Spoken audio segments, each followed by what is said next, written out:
नमस्कार।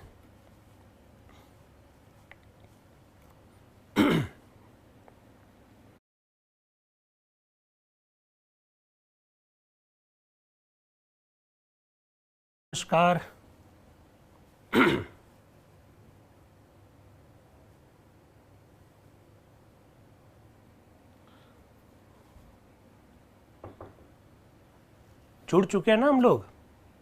Okay, thank you. Good morning all of you.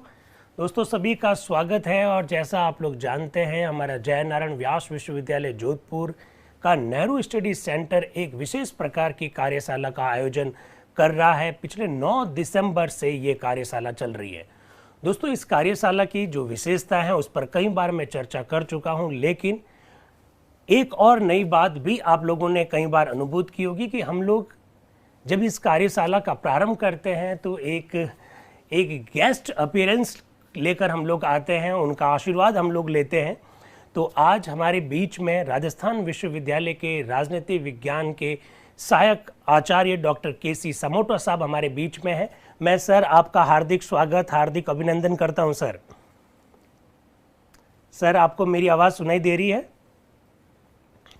समोटा sir को मेरी आवाज़ सुनाई नहीं दे रही है, शायद। आवाज़ आ रही है सर? समोटा सर को आप ओके अनम्यूट कर लीजिएगा। दोस्तों, मैं बताना चाहूँगा कि आज 16 दिसंबर है और 16 दिसंबर 1946 को संविधान सभा में क्या हुआ उस पर तो खैर विस्तार से हम लोग चर्चा करेंगे, लेकिन आज इस अवसर पर हमारे बीच में राजस्थान विश्वविद्यालय के हमारे राजनीति विज्ञान के सहायक आचार्य, मेरे बहुत अच्छे मित्र डॉक्टर केसी समोटा साहब जुड़े हैं। समोटा जी का देखिए सबसे बड़ी बात यह है कि समोटा जी भी भारत के संविधान पर अध्यापन का कार्य करते हैं। भारत के संविधान पर आपकी कई सारी पुस्तकें हैं। साथ ही साथ चूंकि हमारा विश्वविद्यालय का ये नेहरू स्टडी सेंटर है और आपका जो अध्ययन है, आपका जो रिसर्च है, आपकी जो शोध है, वो भी पंडित नेहरू पर है। पंडित नेहरू पर उनकी एक पुस्तक भी है। तो ऐसे समोटा साहब राजस्थान विश्वविद्यालय में सहायक आचार्य के रूप में अपनी सेवाएं दे रहे हैं। आप भी विद्यार्थियों के बीच में काफ़ी लोकप्रिय हैं। राष्ट्रीय और अंतर्राष्ट्रीय स्तर पर आपके कई सारे आलेख प्रकाशित हो चुके हैं। इस डिजिटल मंच पर, इस वर्कशॉप में समोटा साहब का मैं हार्दिक स्वागत करता हूं, हार्दिक अभिनंदन करता हूं। सर को मुझे सुनने का मौका अभी कुछ समय पहले ही हमारे जो मित्र लादूराम जी चौधरी साहब हैं, उनके एक वेबिनार में सर को मुझे सुनने का मौका मिला। आज एक बार फिर समोटा साहब को हम भी सुनेंगे, आप भी सुनेंगे।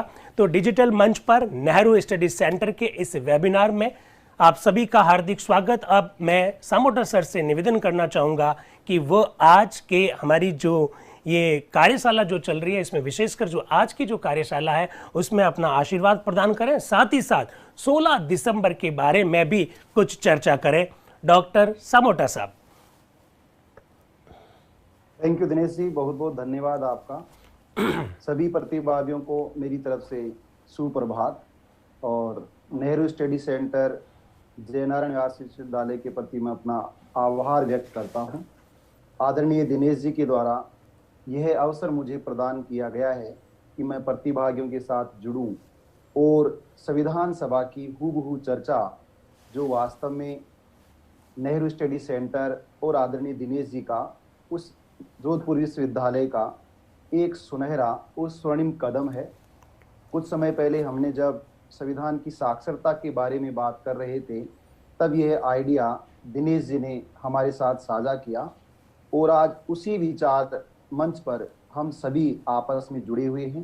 तो सबसे पहले 16 दिसंबर 1946 की इस तिथि को संविधान सभा का जो पहला सत्र था और उसकी 6वीं बैठक के कुछ खास बिंदुओं पर हम चर्चा करें। उससे पहले जो 5वीं बैठक 13 दिसंबर 1946 को हुई और इस बैठक में भारत के पहले प्रधानमंत्री और विदेश मंत्री, आधुनिक भारत के निर्माता पंडित जवाहरलाल नेहरू के द्वारा 13 दिसंबर 1946 को भारत की संविधान सभा की पहले सत्र की 5वीं बैठक में 8 बिंदुओं का एक अविस्मरणीय ऐतिहासिक प्रस्तावना का स्वरूप, जिसे ऑब्जेक्टिव रेजोल्यूशन अथवा उद्देश्य प्रस्ताव कहा जाता है, उस पर परिचर्चा की।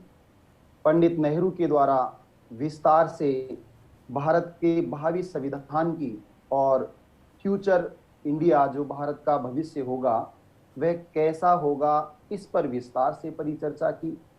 उन्होंने उन तमाम शंकाओं को, संदेह को और भय को तथा विशेष रूप से मुस्लिम लीग और प्रिंसली स्टेट जो इस तारीख तक और इस तिथि तक संविधान सभा में शामिल नहीं थे, उनके इस भय को और जो आने वाली संभावनाएं हैं हिंदू और मुसलमान के बीच जो गहरी खाई थी उसको पाटने के लिए और अपने सहयोग को उन समुदायों से बरकरार रखने के लिए स्पष्ट रूप से अपने उद्देश्य प्रस्ताव में अभिव्यक्त किया।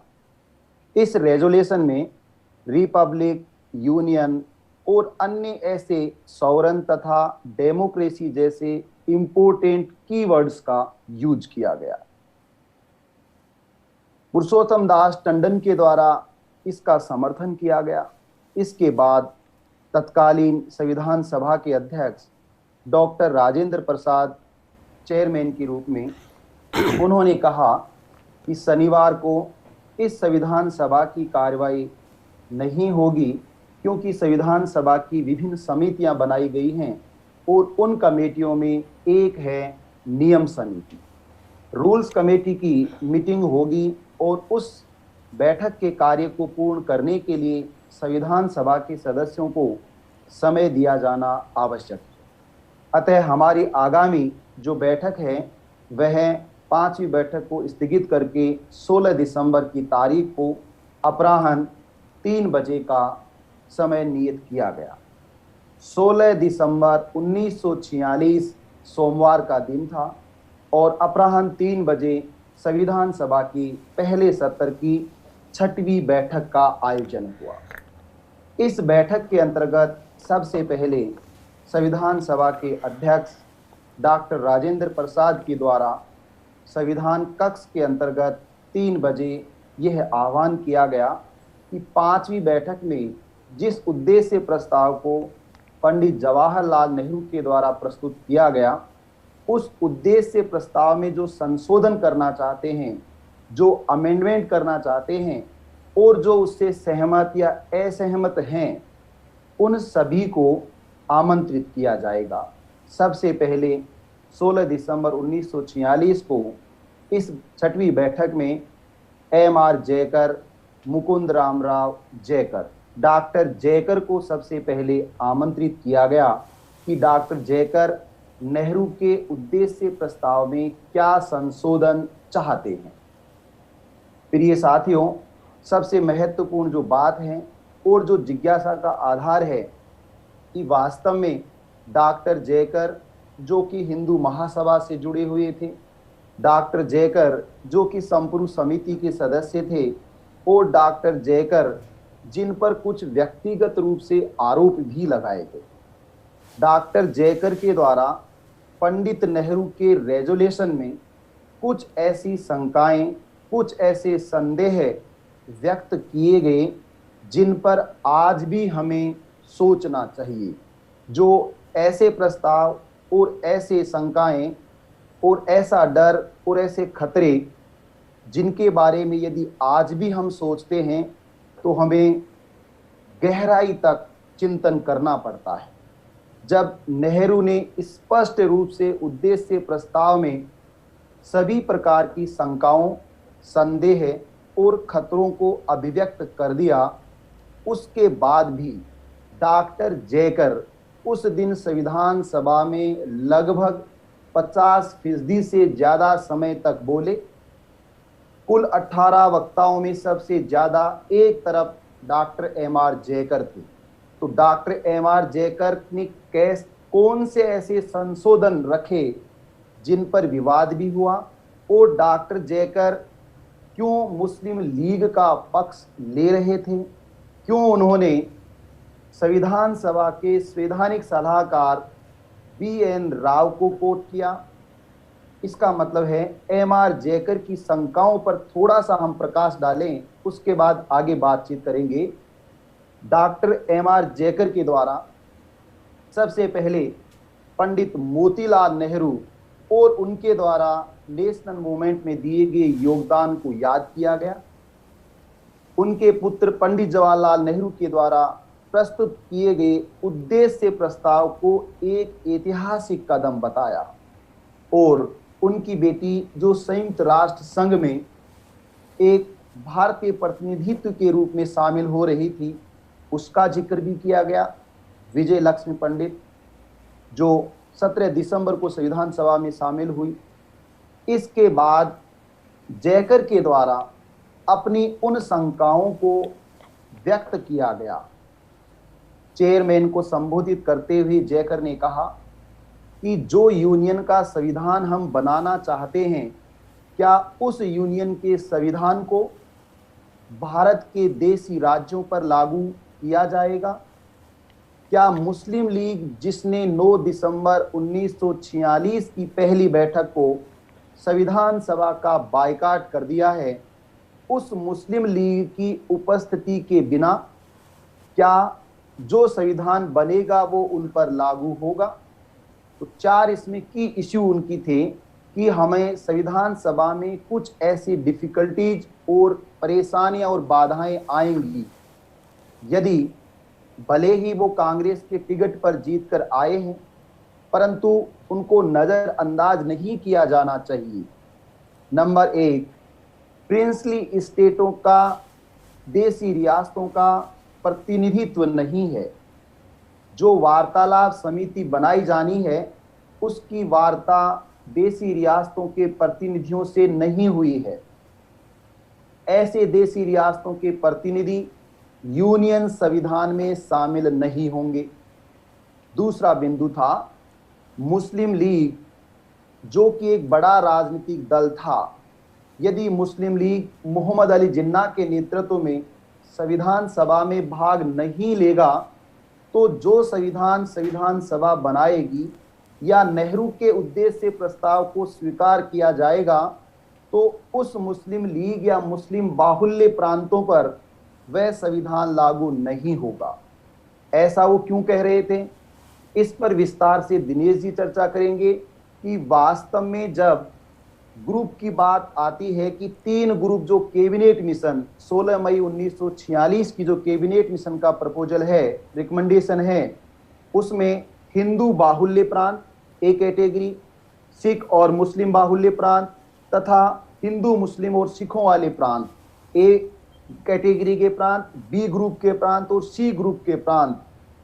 क्या विंस्टन चर्चिल ने जो ये कहा है कि यदि भारत की संविधान सभा में किसी बड़े समुदाय का प्रतिनिधित्व नहीं होगा तो ऐसे संविधान को उस बड़े समुदाय के ऊपर लागू करना ब्रिटिश सरकार के लिए बाध्यकारी नहीं होगा।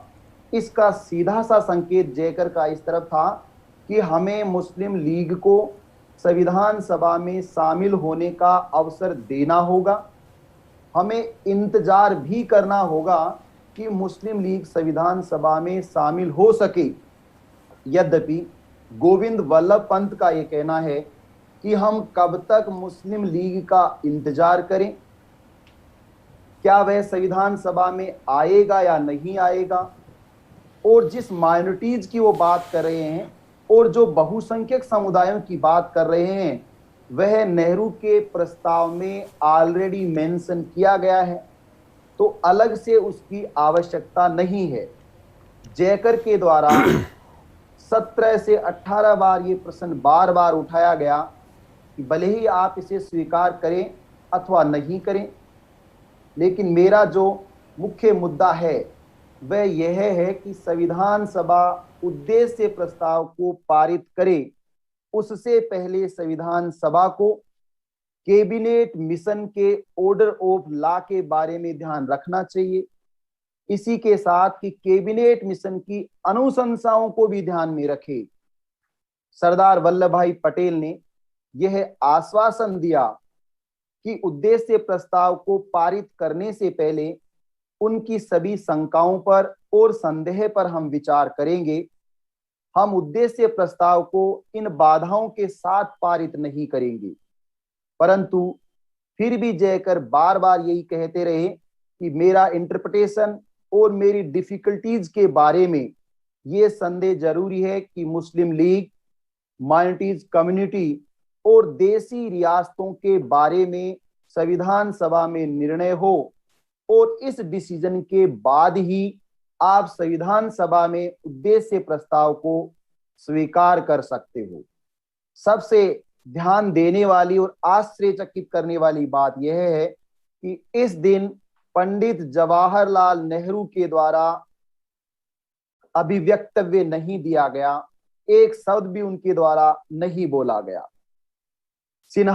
आर.के. सिन्हा की तरफ से पंडित जवाहरलाल नेहरू के प्रस्ताव का पूर्ण समर्थन किया गया, अर्थात पंडित नेहरू के 8 बिंदुओं के रेजोल्यूशन में उन समुदायों को शामिल किया गया है जिनको माइनॉरिटीज या अल्पसंख्यक कहते हैं। उन लोगों को भी अवसर दिया जाएगा जो ब्रिटिश इंडिया के पार्ट हैं या प्रिंसली स्टेट के पार्ट हैं, अथवा वो भूभाग जो भारत के प्रिंसली स्टेट और ब्रिटिश इंडिया से बाहर तो हैं लेकिन वो भारत में मिलने की इच्छा जाहिर करते हैं, उनको भी स्वीकार किया जाएगा। आर.के. सिन्हा के द्वारा सबसे महत्वपूर्ण बात ये कही गई कि मैंने अपने जीवन को एक सैनिक के रूप में जिया है, इसलिए मैं यह भारत का जो स्वाधीनता संग्राम है, महात्मा गांधी के नेतृत्व में जो बलिदान दिया गया है, उस बलिदान को ध्यान में रखते हुए हमें तमाम बाधाओं को दूर करना होगा और उद्देश्य प्रस्ताव उन शंकाओं को और जयकर के डर को दूर करने वाला सबसे बड़ा उपकरण है। अर्थात यहाँ आर.के. सिन्हा कह रहे हैं कि जो जयकर की बातचीत है और जो जयकर ने जिक्र किया है कि यदि हम ऐसा संविधान बनाते हैं या उद्देश्य प्रस्ताव को पारित करते हैं जिसमें मुस्लिम लीग शामिल नहीं है, जिसमें ग्रुप का प्रश्न विवादास्पद बना हुआ है और माइनॉरिटीज के बारे में स्पेशल प्रोविजंस नहीं किए गए हैं, तो इनका समाधान हो सकता है। परंतु इसलिए मैं सभी संविधान सभा के सदस्यों से ये आग्रह करता हूं कि वो इस उद्देश्य प्रस्ताव को पारित करते समय एक बात जरूर ध्यान में रखें कि यह भारत के भावी संविधान का मूल आधार है। जो उद्देश्य प्रस्ताव आगे चलकर भारतीय संविधान की प्रिएम्बल प्रस्तावना के रूप में परिवर्तित हुआ, वह मतदान का मूल आधार ये होगा कि भारत का संविधान जल्दी से जल्दी बनाया जाए और तमाम बाधाओं को सर्वसम्मति से दूर कर लिया जाए। इसके बाद चेयर के द्वारा ये कहा गया कि 5 बज चुके हैं, क्या सदस्य 5:30 बजे तक संविधान सभा में बैठे रहेंगे? इस पर मत विभाजन हुआ और सबने कहा कि 5 बजे का समय निर्धारित है। उद्देश्य प्रस्ताव पर जो संशोधन लाए गए वो पूरी तरह से लागू नहीं हुए, इसको आगे की ओर फॉरवर्ड या डेफर कर दिया गया और संविधान सभा को नेक्स्ट 17 दिसंबर तक सुबह 11 बजे के लिए स्थगित या एडजर्न कर दिया गया।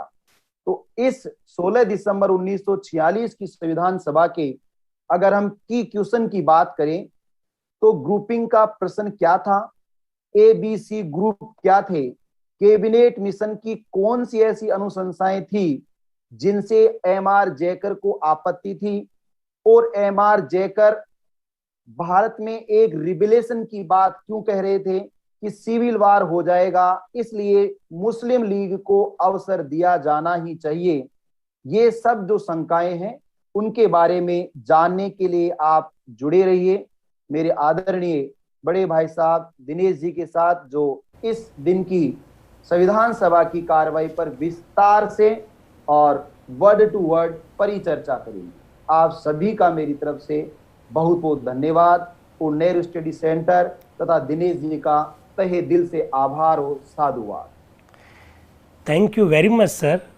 बहुत खुशी हुई आज आपने बहुत सुंदर ढंग से जिस तरह से 16 दिसंबर की कार्यवाही जो रही है उसका सार जो प्रस्तुत किया आपने वो वाकई में अभिनंदन योग्य है। बहुत मेहनत का काम होता है और सर आपने हमारे लिए हमारे इन सभी मित्रों के लिए जो डिजिटल मंच से जो जुड़े हैं, उसके लिए जो आपने इस तरह की जो मेहनत की है, मुझे मालूम है सर 15 से 17 मिनट में 2 घंटे की कार्यवाही को एकदम संक्षिप्त रूप में प्रस्तुत करना, जबकि पहले ये भी बताना कि 13 दिसंबर को क्या हुआ, उन सारी बातों को जोड़कर आपने जिस तरह से उनका जो कोर पॉइंट जो है वो हमारे इन मित्रों के सामने जो रखा, उसके लिए मैं आपका तहे दिल से आभार व्यक्त करता हूँ। डिजिटल मंच से जो जुड़े साथी हैं उनकी तरफ से मैं आपका आभार व्यक्त करता हूँ और पूरी उम्मीद करता हूँ, मुझे आशा है, पूरा विश्वास है कि आगे भी सर आप इसी तरह से हमारे ये जो नेहरू स्टडी सेंटर या जो विश्वविद्यालय की जो अन्य गतिविधियां हैं उसके बुलावा पर, चाहे ऑनलाइन हो चाहे ऑफलाइन हो, आप इसी तरह से हमारा सहयोग भी करते रहेंगे। और मैं तो कहूँगा चूंकि आप राज्य की राजधानी में बैठे हैं इसलिए आप हमारा मार्गदर्शन भी करते रहेंगे।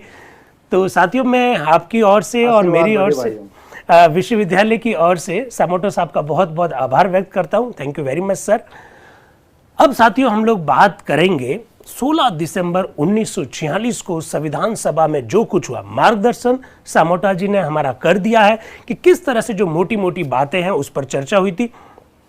अब हम लोग उसका एकदम शब्द जैसा उन्होंने रखा उस तरह से हम लोग बात करेंगे। जूम के मेरे सारे मित्रों और यूट्यूब पे जो सैकड़ों मित्र जुड़े हैं उन सब का स्वागत है। और मुझे अफसोस है, मैं अफसोस के साथ बात प्रारंभ कर रहा हूं। जब सामोटा सर का उद्बोधन जब चल रहा था तो मैं यूट्यूब के जो मैसेज है वो भी देख रहा था, साथ ही साथ जूम के जो मैसेज है वो भी देख रहा था। मेरे सामने एक मैसेज पड़ा है, अभी भी मेरे मित्र कंफ्यूज हैं, संविधान सभा की तीसरी बैठक कब हुई? यार क्या प्रश्न है, जब आपको सामने सब कुछ रख दिया, 9 दिसंबर, 10 दिसंबर, 11 दिसंबर, 12 दिसंबर, 13 दिसंबर, अभी भी कंफ्यूजन है कि गूगल में क्या लिखा हुआ है। अरे गूगल में लिखा हुआ है महत्वपूर्ण है कि भारत सरकार महत्वपूर्ण है?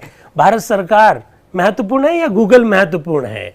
लोकसभा के सचिवालय ने जिस पुस्तक का संपादन किया है, जो पुस्तक वहां से प्रकाशित है, वहां के संदर्भ में अगर आपको संदेह है तो फिर कैसे काम चलेगा?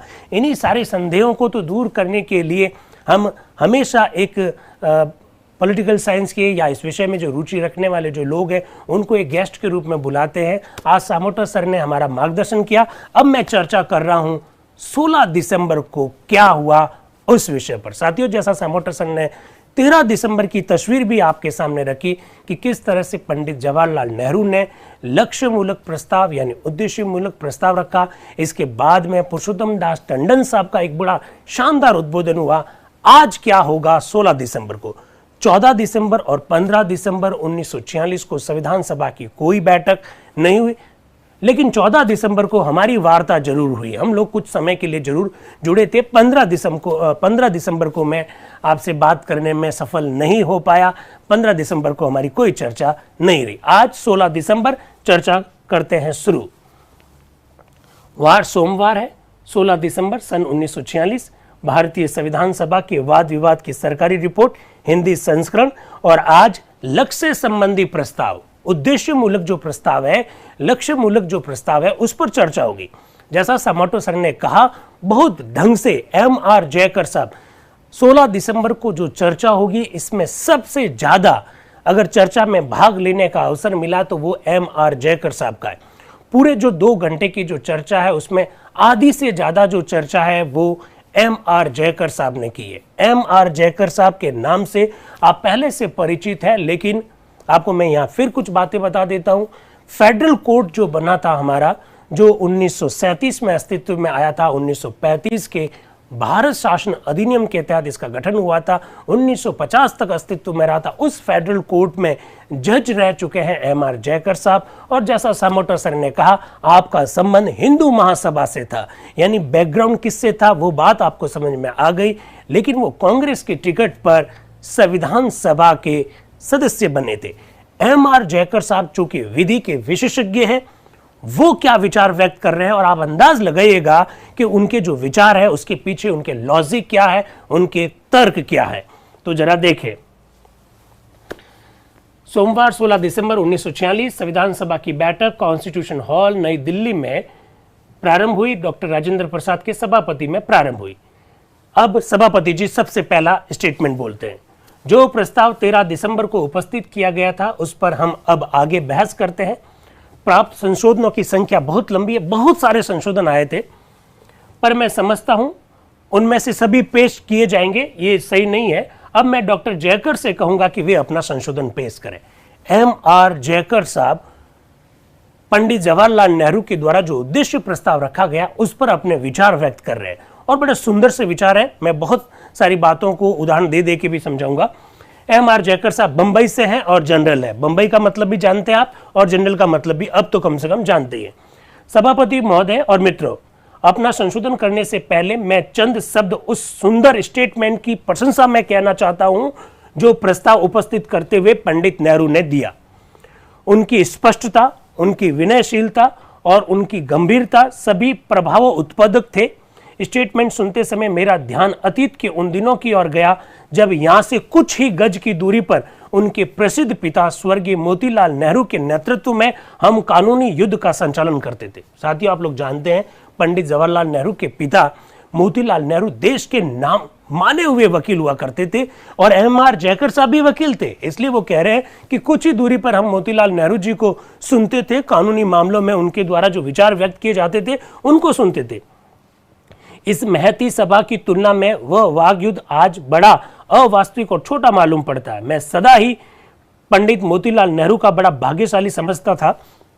वो कह रहे हैं मैं सदा से ही मोतीलाल नेहरू जी को भाग्यशाली समझता था। क्यों? क्योंकि उनकी दो संतानें हैं।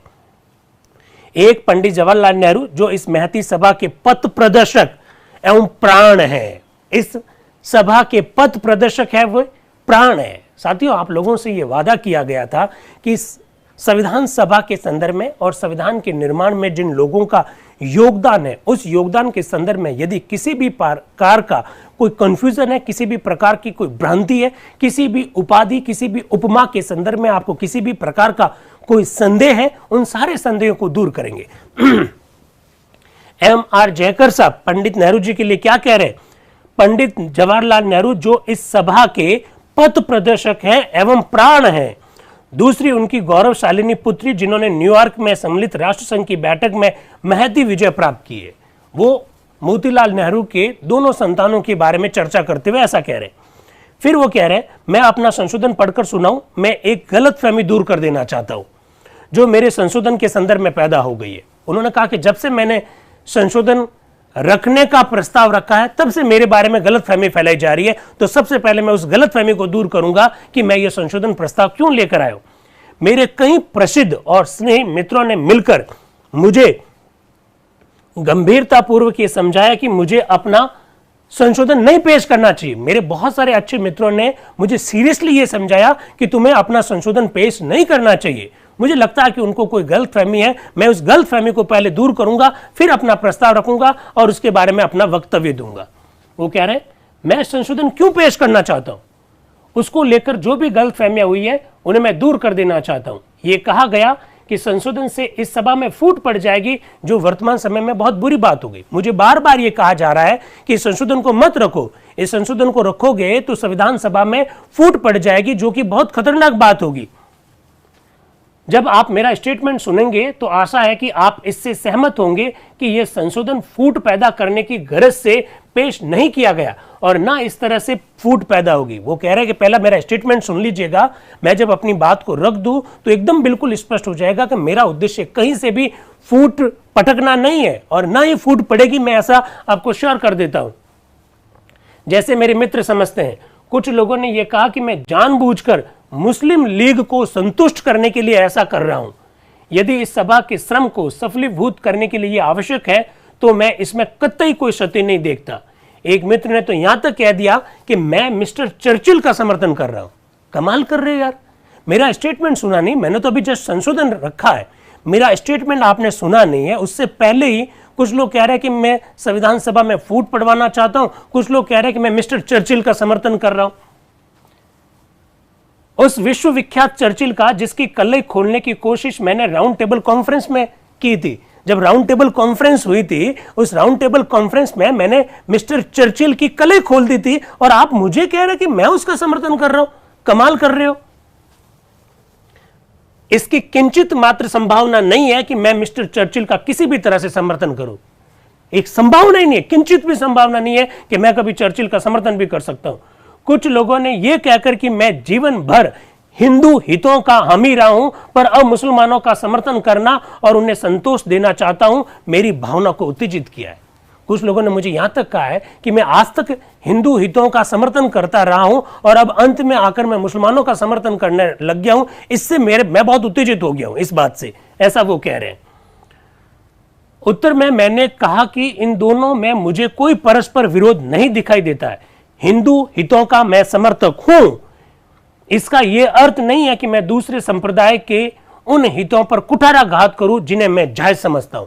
इसमें कोई संदेह नहीं है कि मैं हिंदू हितों का समर्थन करता हूं, लेकिन इसका कदापि यह मतलब यह नहीं है कि मैं दूसरे संप्रदाय के उन हितों का कुठाराघात करूं जिसके वे हकदार है। इसका कोई मतलब नहीं है। इन दोनों बातों में कोई समर्थन नहीं है, इन दोनों बातों में कोई संबंध नहीं है। हिंदू हितों का समर्थन करना अलग चीज है और दूसरे संप्रदाय के हितों को नुकसान पहुंचाना अलग चीज है। इन दोनों में कोई समर्थन नहीं है।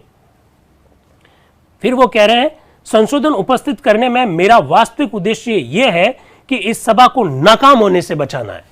उन्होंने कहा मैंने संशोधन क्यों पेश किया, मैं चाहता हूं कि ये संविधान सभा असफल नहीं हो, इसे मैं नाकाम होने से बचाना चाहता हूं। तर्क देखना, उनके तर्क में क्या दम है। देखिए, मुझे इस बात का डर है कि हम यहां जो कुछ भी कर रहे हैं वह शीघ्र ही व्यर्थ हो जाएगा। मुझे तो इस बात का डर है भाई कि हम जो काम यहां करने के लिए एकत्रित हुए वो शीघ्र ही व्यर्थ हो जाएगा। इसलिए मैं ये संशोधन प्रस्ताव लेकर आया हूं। मैं इस बात के लिए चिंतित हूं कि हमारी राह में आने वाली दो एक कठिनाइयां की उपेक्षा से कहीं इस सभा का काम असफल और प्रभाव शून्य न हो जाए। एक मित्र ने कहा कि आप कांग्रेस के टिकट पर चुने गए। वो अलग अलग बातें कह रहे हैं कि एक मित्र ने मुझे कहा कि आप तो कांग्रेस के टिकट पर चुने हो और पंडित नेहरू जी के प्रस्ताव का विरोध कर रहे हो। तो वो क्या कह रहे हैं? एक मित्र ने कहा कि आप कांग्रेस के टिकट पर चुने गए। मैं इस उदारता को स्वीकार करता हूं और जब यह आमंत्रण मुझे मिला तो मैंने व्यक्तिगत असुविधाएं के बावजूद भी उसे स्वीकार किया। क्या कह रहे कि जब मुझे कांग्रेस के टिकट पर संविधान सभा का मेंबर बनने का मौका मिला तब मेरी व्यक्तिगत असुविधाओं के बावजूद भी मैंने उसे क्या किया? स्वीकार किया। पर उसकी कृतज्ञता के लिए यदि मुझे अपनी सेवाएं सदा लोकप्रिय ही बनानी पड़े तो मुझे डर है कि मेरे लिए यह संभव नहीं होगा। कांग्रेस ने मुझे संविधान सभा का सदस्य बनाया, इस कृतज्ञता के लिए मैं कोई ऐसा काम नहीं करूं जो कि अलोकप्रिय हो जाए, तो प्लीज मुझे माफ कीजिएगा। लोकप्रिय बनाने के चक्कर में मैं हमेशा काम करूंगा, यह मेरे लिए संभव नहीं है। अवश्य आपको मेरी सेवाओं पर अधिकार है। आपने चूंकि मुझे मेंबर बनाया तो आपकी सेवा, मेरी सेवाओं पर आपका अधिकार है, पर यह लाजमी नहीं है कि वह सदा लोकप्रिय ही हो। आप मेरी जो सेवाएं लेना चाहते हैं जरूरी नहीं है कि वो रोजाना आपको अच्छी ही लगे। मैं जो सेवाएं देना चाहता हूं, मेरे को जिस वजह से आपने मेंबर बनाया उस रूप में तो मैं काम करूं। अवश्य मैं आपको अपना सहयोग और सेवा देने के लिए यहां आया हूं, पर मैं इस बात की गारंटी नहीं दे सकता कि सदा आपकी इच्छा अनुसार ही होगी। मैं जो सेवाएं देने के लिए आया हूं वो मैं दूंगा, लेकिन ये गारंटी मैं नहीं दूंगा कि वो जो सेवाएं मेरी जो मिलेगी वो हमेशा आपकी इच्छा अनुसार ही मिलेगी। यही तो संविधान सभा की खूबसूरतियां हैं भाई। अलग अलग विचारधारा, अलग अलग क्षेत्र, अलग अलग आयामों से संबंधित जब लोग आए और उनमें किस तरह से आप इतनी विचारधाराओं का विरोध देखेंगे, इतने मुद्दों पर विरोध देखेंगे, लेकिन इसके बावजूद भी उन्होंने एक संविधान बना लिया। पश्चिम के विद्वान तो 2 दशक तक कोमा में रहे, उनको समझ में नहीं आया कि कैसे हो सकता है। तभी तो मैं कहता हूं कि भारत का संविधान दुनिया का सबसे खूबसूरत दस्तावेज है और उसको बनाने वाले किसी देवदूत से कम नहीं है। इसका एहसास करवाना है और यह एहसास आपको करवाया जा रहा है। सभापति महोदय, मैं 2 बातों की और आपका ध्यान खींचना चाहता हूं। एक तो शुद्ध कानूनी बात है और संक्षेप में उस पर अपना मत व्यक्त करके मैं इसे आप और आपके वैधानिक सलाहकार पर छोड़ दूंगा। मैं सलाहकार महोदय को 10 वर्षों से जानता हूं। BN राव के बारे में कह रहे, वे संविधान के ज्ञाता है, स्वतंत्र बुद्धि के आदमी है और उनका व्यवहार सदा सच्चा होता है।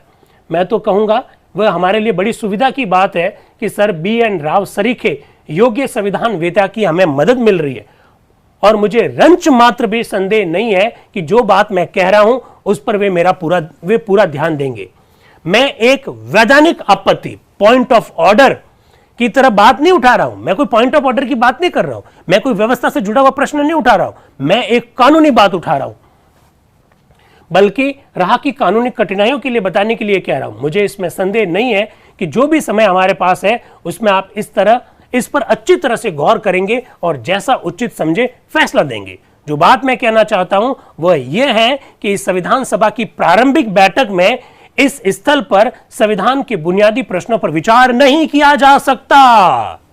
वाह, जयकर साहब कह रहे हैं कि संविधान सभा की यह प्रारंभिक बैठक है और इस प्रारंभिक बैठक में बुनियादी प्रश्नों पर विचार नहीं किया जा सकता।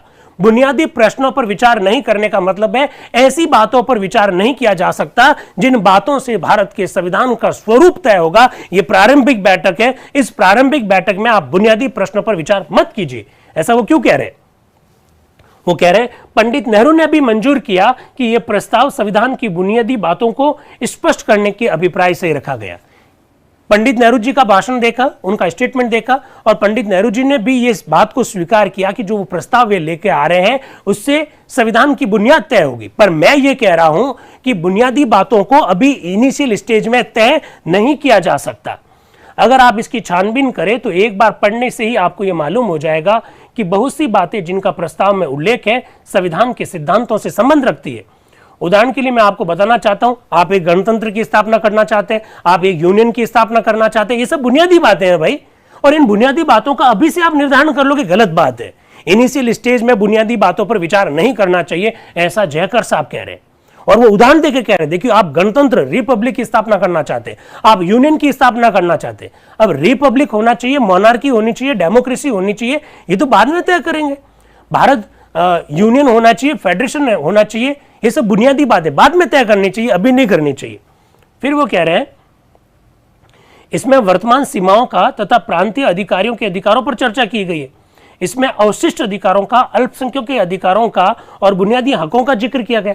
आप इसमें बहुत सारी बातों की चर्चा कर रहे हो। अल्पसंख्यकों के क्या अधिकार होंगे उसकी चर्चा कर रहे हो, भारत की सीमाएं क्या होगी उसकी चर्चा कर रहे हो, राज्य के अधिकार क्या होंगे उस पर चर्चा कर रहे हो। ये सब बुनियादी बातें अभी तय मत करो।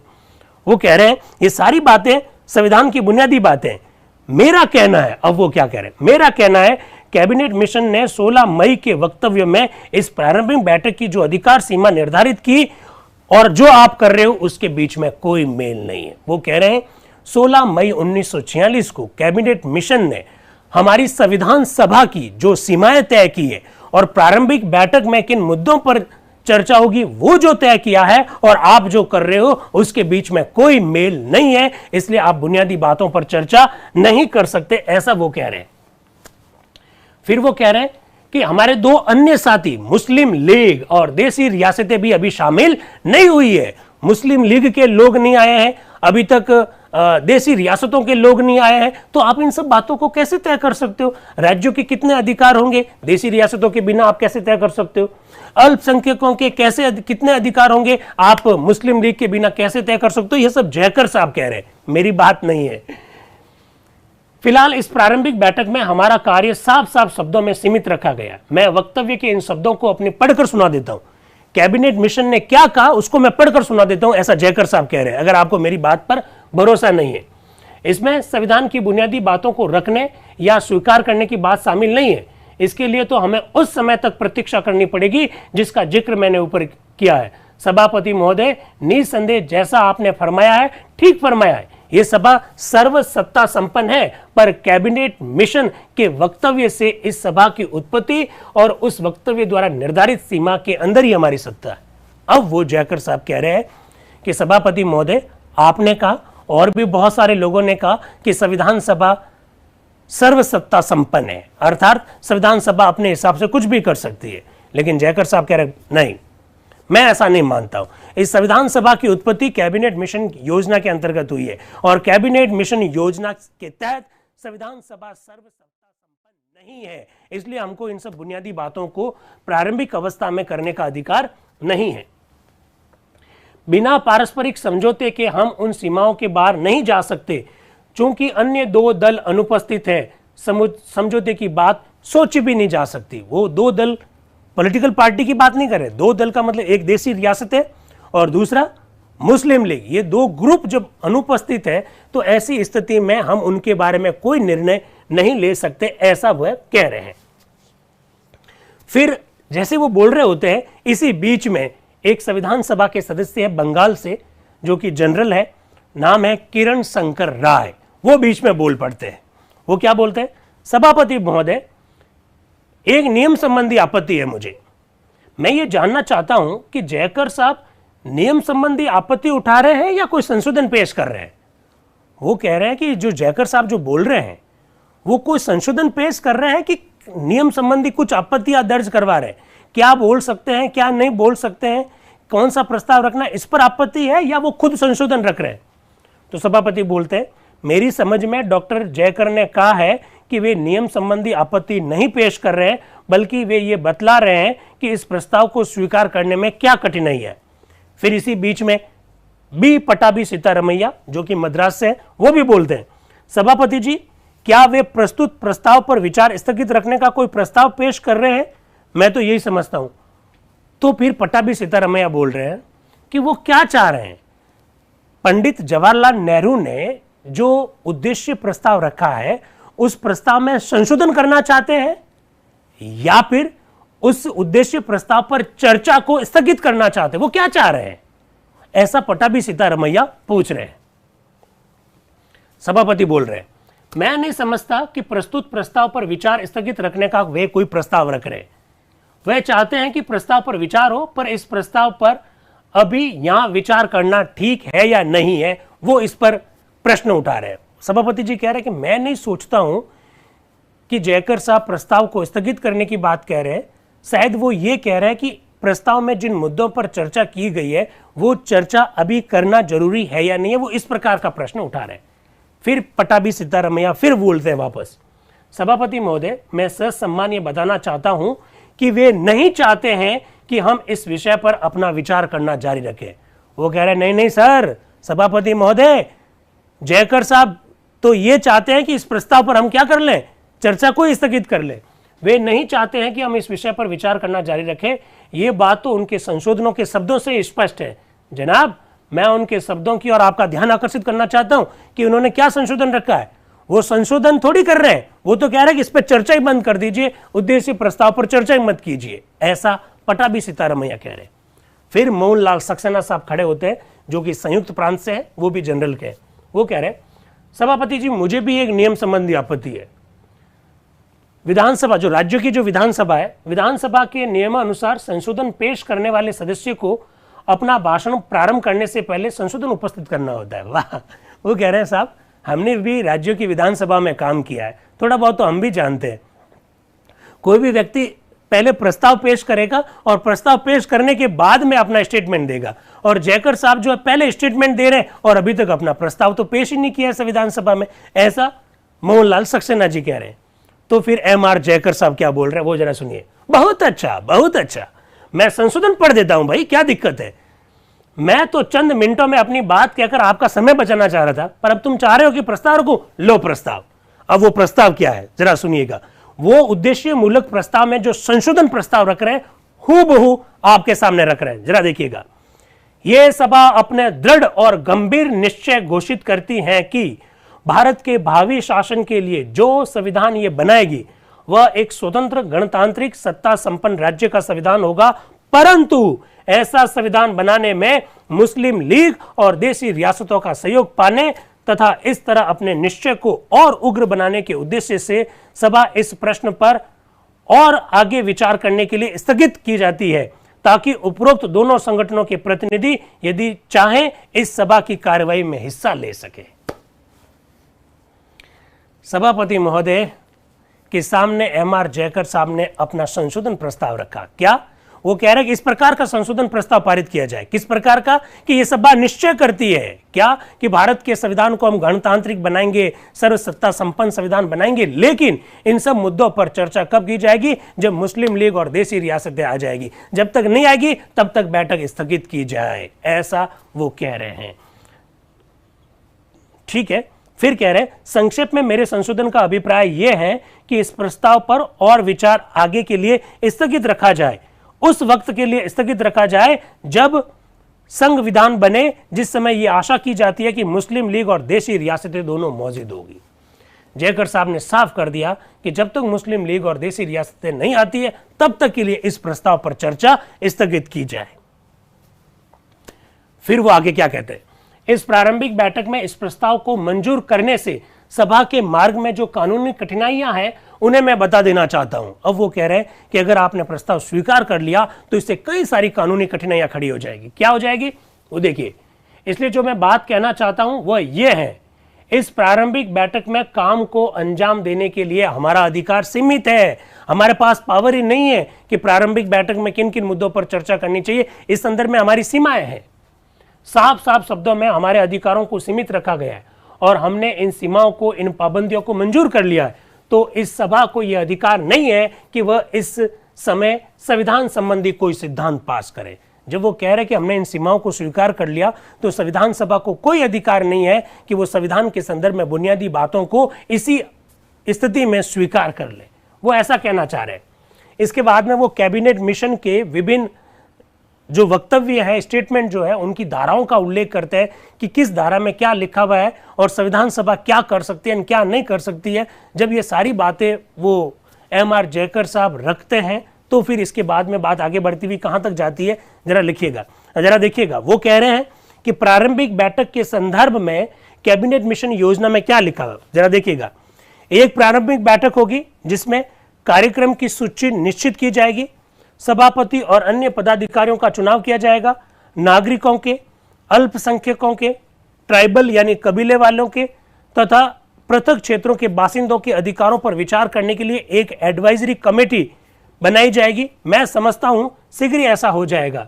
इसको छोड़कर संविधान के सिद्धांतों को या उसकी रूपरेखा प्रस्तुत करने के संदर्भ में एक भी शब्द नहीं कहा गया। वो कह रहे हैं कि कैबिनेट मिशन योजना को जब मैं देखता हूं तो संविधान सभा की पहली बैठकों के संदर्भ में क्या लिखा हुआ है, पहले सत्र के बारे में क्या लिखा हुआ है कि संविधान सभा गठित होगी, वे अपने सभापति का चुनाव करेंगे, बस ये सब कुछ लिखा हुआ है।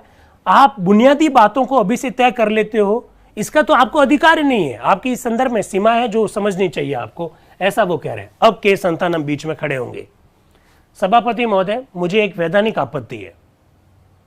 यदि माननीय सदस्य का तर्क यही है, अब सुनना, यदि माननीय सदस्य का तर्क यही है तो उनके संशोधन का प्रथम वाक्य भी इस सभा के अधिकार के बाहर है, जिस तरह पंडित जवाहरलाल नेहरू का मूल प्रस्ताव। वो कह रहे हैं कि संतानम साहब कि जयकर साहब ने जो संशोधन प्रस्ताव रखा है उसमें भी तो वही प्रॉब्लम है जो पंडित जवाहरलाल नेहरू के मूल प्रस्ताव में। पंडित जवाहरलाल नेहरू भी मूल प्रस्ताव में कुछ बातें रखना चाहते हैं और एम.आर. जयकर साहब उसमें संशोधन करना चाहते हैं। और संशोधन करते हुए जो पहला सेंटेंस वो अपने प्रस्ताव में रख रहे हैं, वो सेंटेंस मैं आपको पहले बता रहा हूं, जरा देखना, वापस बता रहा हूं। वो क्या कह रहे हैं, ये वापस लेके आया हूं। ये सभा अपना दृढ़ और गंभीर निश्चय घोषित करती है कि भारत के भावी शासन के लिए जो संविधान बनाएगी वह एक स्वतंत्र, गणतांत्रिक और सत्ता संपन्न राज्य का विधान होगा। संतानम सब कह रहे हैं, भाई साहब एक तरफ तो आप ये कह रहे हो कि पंडित जवाहरलाल नेहरू का मूल प्रस्ताव गलत है, तो फिर आपका प्रस्ताव कौन सा सही है? अगर पंडित जवाहरलाल नेहरू का प्रस्ताव इसलिए गलत है क्योंकि सभा को कुछ अधिकार नहीं है, तो फिर आप ये कैसे कह रहे हो कि यह सभा सुदृढ़ संकल्प पारित कर दिए? आप ऐसा कह ही नहीं सकते। आपका प्रस्ताव भी मूलतः गलत है। वो ऐसा कह रहे हैं के संतानम साहब। आगे बढ़ता हूं मैं।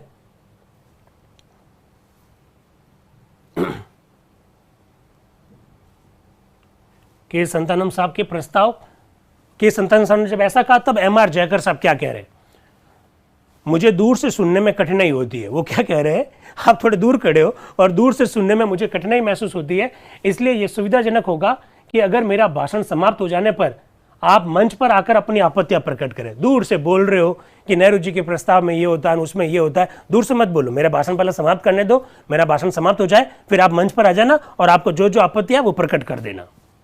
मैं आपका ज्यादा वक्त नहीं लूंगा, बजाय इसके कि सदस्य अभी मेरे भाषण में हस्तक्षेप करें। मैं ज्यादा टाइम लेना नहीं चाहता हूं, पर अगर आप बीच बीच में हस्तक्षेप करेंगे तो फिर ऐसा ही होगा। यह ज्यादा अच्छा होगा कि मेरे स्टेटमेंट जो भी आपत्ति हो उसे मेरा भाषण समाप्त होने पर यहां आकर मंच पर व्यक्त करें, और यदि मुझे मौका दिया गया तो उसका जवाब दूंगा। मेरा कथन है, चाहे वो गलत हो या सही, प्रारंभिक बैठक के अधिकार उन्हीं बातों तक सीमित है। वो कह रहे यार बात तो रखने दो मुझे, आपको जो भी आपत्ति है मेरा स्टेटमेंट खत्म करने दो, फिर आके मंच पर बोलना, वहां पीछे बैठकर क्या बोल रहे हो।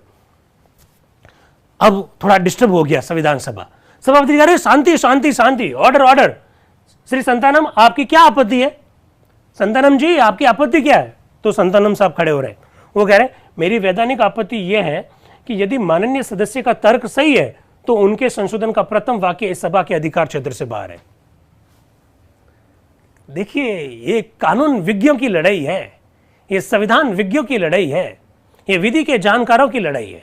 वो कह रहे हैं कि जयकर साहब कह रहे हैं कि पंडित नेहरू के प्रस्ताव में कुछ प्रॉब्लम है, क्योंकि प्रॉब्लम इसलिए है क्योंकि संविधान सभा को कोई अधिकार नहीं है। तो अगर संविधान सभा को अधिकार नहीं है तो भाई साहब आपके खुद के प्रस्ताव में ये क्यों लिखा हुआ है कि हम दृढ़ संकल्प होकर कहते हैं कि हमारा संविधान सर्वसत्ता संपन्न होगा? आप में भी यही प्रॉब्लम है। ये मेरी वैधानिक आपत्ति है। आप समझ रहे हैं? इन लोगों की देखिएगा, इनके ज्ञान देखिए और तर्क और उनके वितर्क देखिएगा। फिर सभापति जी कह रहे हैं, सभापति जी क्या नहीं रहे, सभापति जी ऐसे खड़े हैं, बैठे हैं, तो वो जयकर साहब की ओर ऐसे मुड़ते हैं। क्या कह रहे हैं सभापति? डॉक्टर जय की ओर मुड़कर श्री संतानम का कहना है कि आपके संशोधन का पहला वाक्य आप ही के तर्क के अनुसार नियम से बाहर है। आपके तर्क को अगर मान लिया जाए तो आपके तर्क के अनुसार आपका जो पहला वाक्य वही गलत है। अब जयकर साहब क्या बोल रहे हैं? वो खुद फेडरल कोर्ट के जज रहे हैं भाई। वो क्या बोल रहे हैं? यदि आपकी ये राय है तो ये हटा देता हूं। अगर आपको मेरे उस पहले कथन से प्रॉब्लम है तो मैं इसको हटा देता हूं। मैं इसके लिए राजी हूं। इस विचार के खिलाफ बहस करने में मैं सभा का समय नष्ट नहीं करना चाहता। अगर आपको पहले कथन से ही प्रॉब्लम है तो मैं इसे हटा देता हूं। इस पर बात करने के लिए मैं सभा का समय नष्ट करना नहीं चाहता हूं। यदि जरूरत है तो मैं इस हिस्से को हटा देने के लिए और बाकी को रखने के लिए तैयार हूं।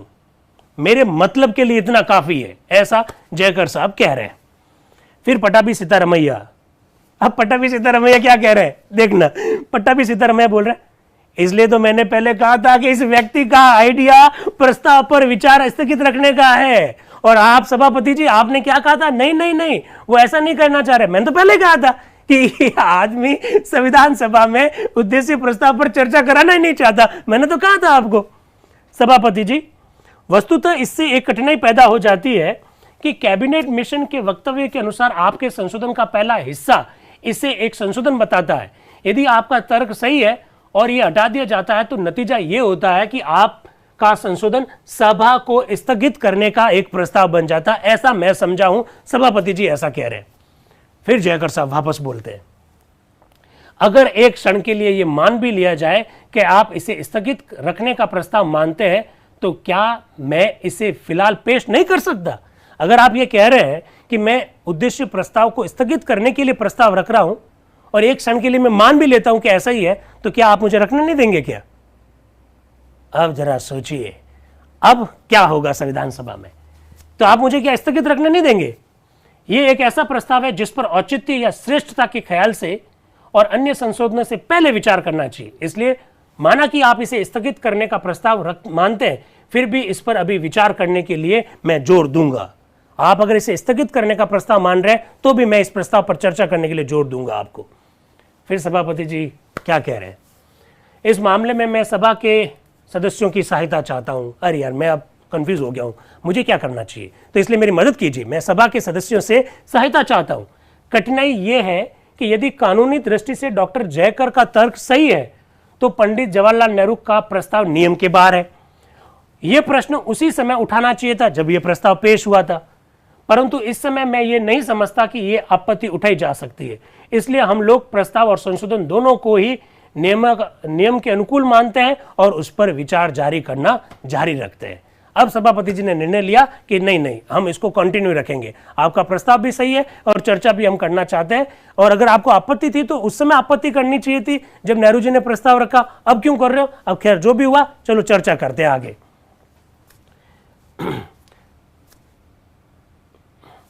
जयकर साहब बोलते हैं, तब क्या कानूनी प्रश्न बोलकर मैं इस पर जोर दे सकता हूं? सभापति जी कह रहे हैं कानूनी प्रश्न नहीं उठाना है, केवल गुण और अवगुण पर बात करनी है। जयकर साहब, सभापति जी मैं आपसे यह अर्ज कर रहा हूं कि इस समय संविधान की बुनियादी बातों पर न तो विचार किया जा सकता है और न ही इसे मंजूर किया जा सकता है। अब देखिए साथियों, क्यों मंजूर नहीं किया जा सकता?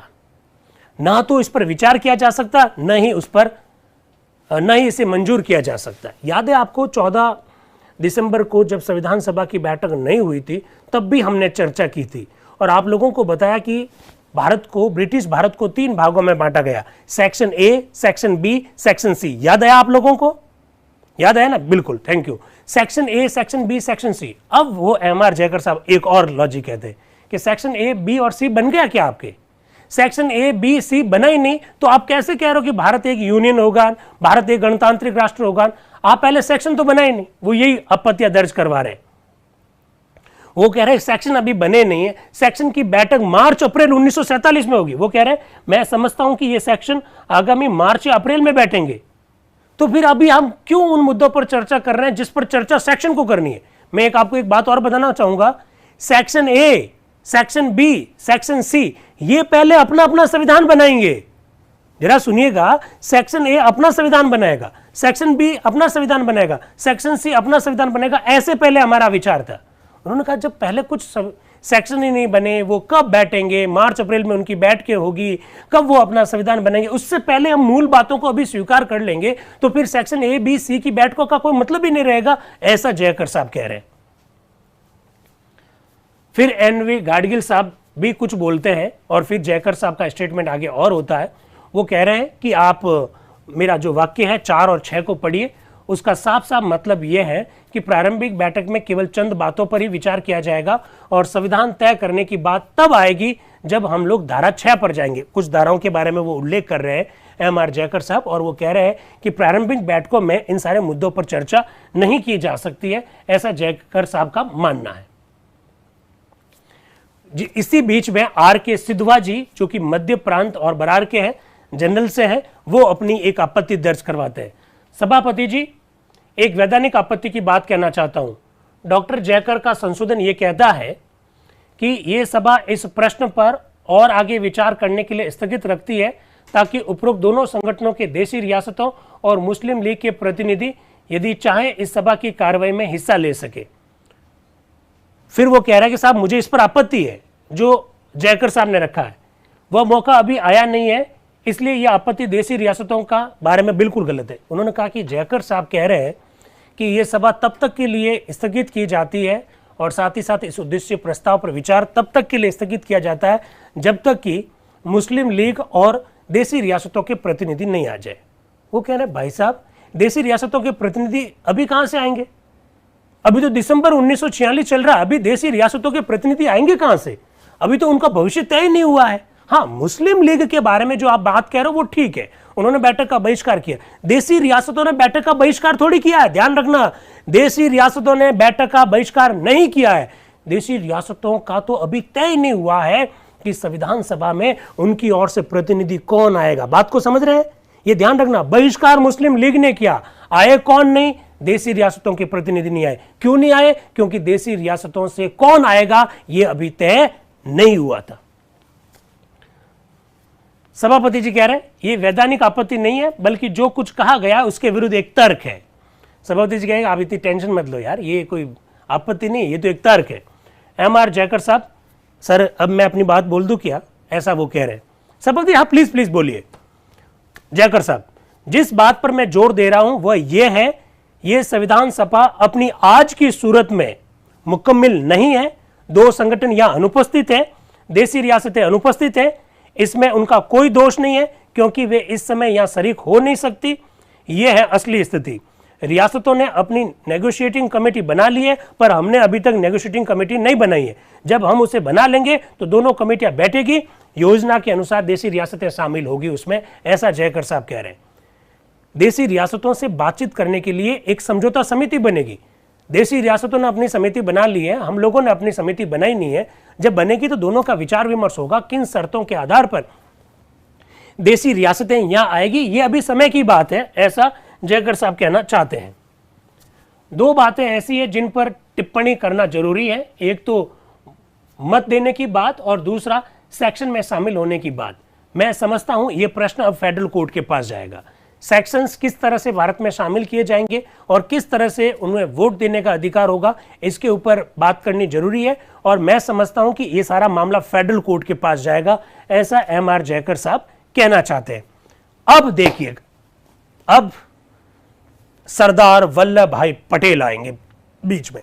पहली बार सरदार वल्लभ भाई पटेल की एंट्री हो रही है।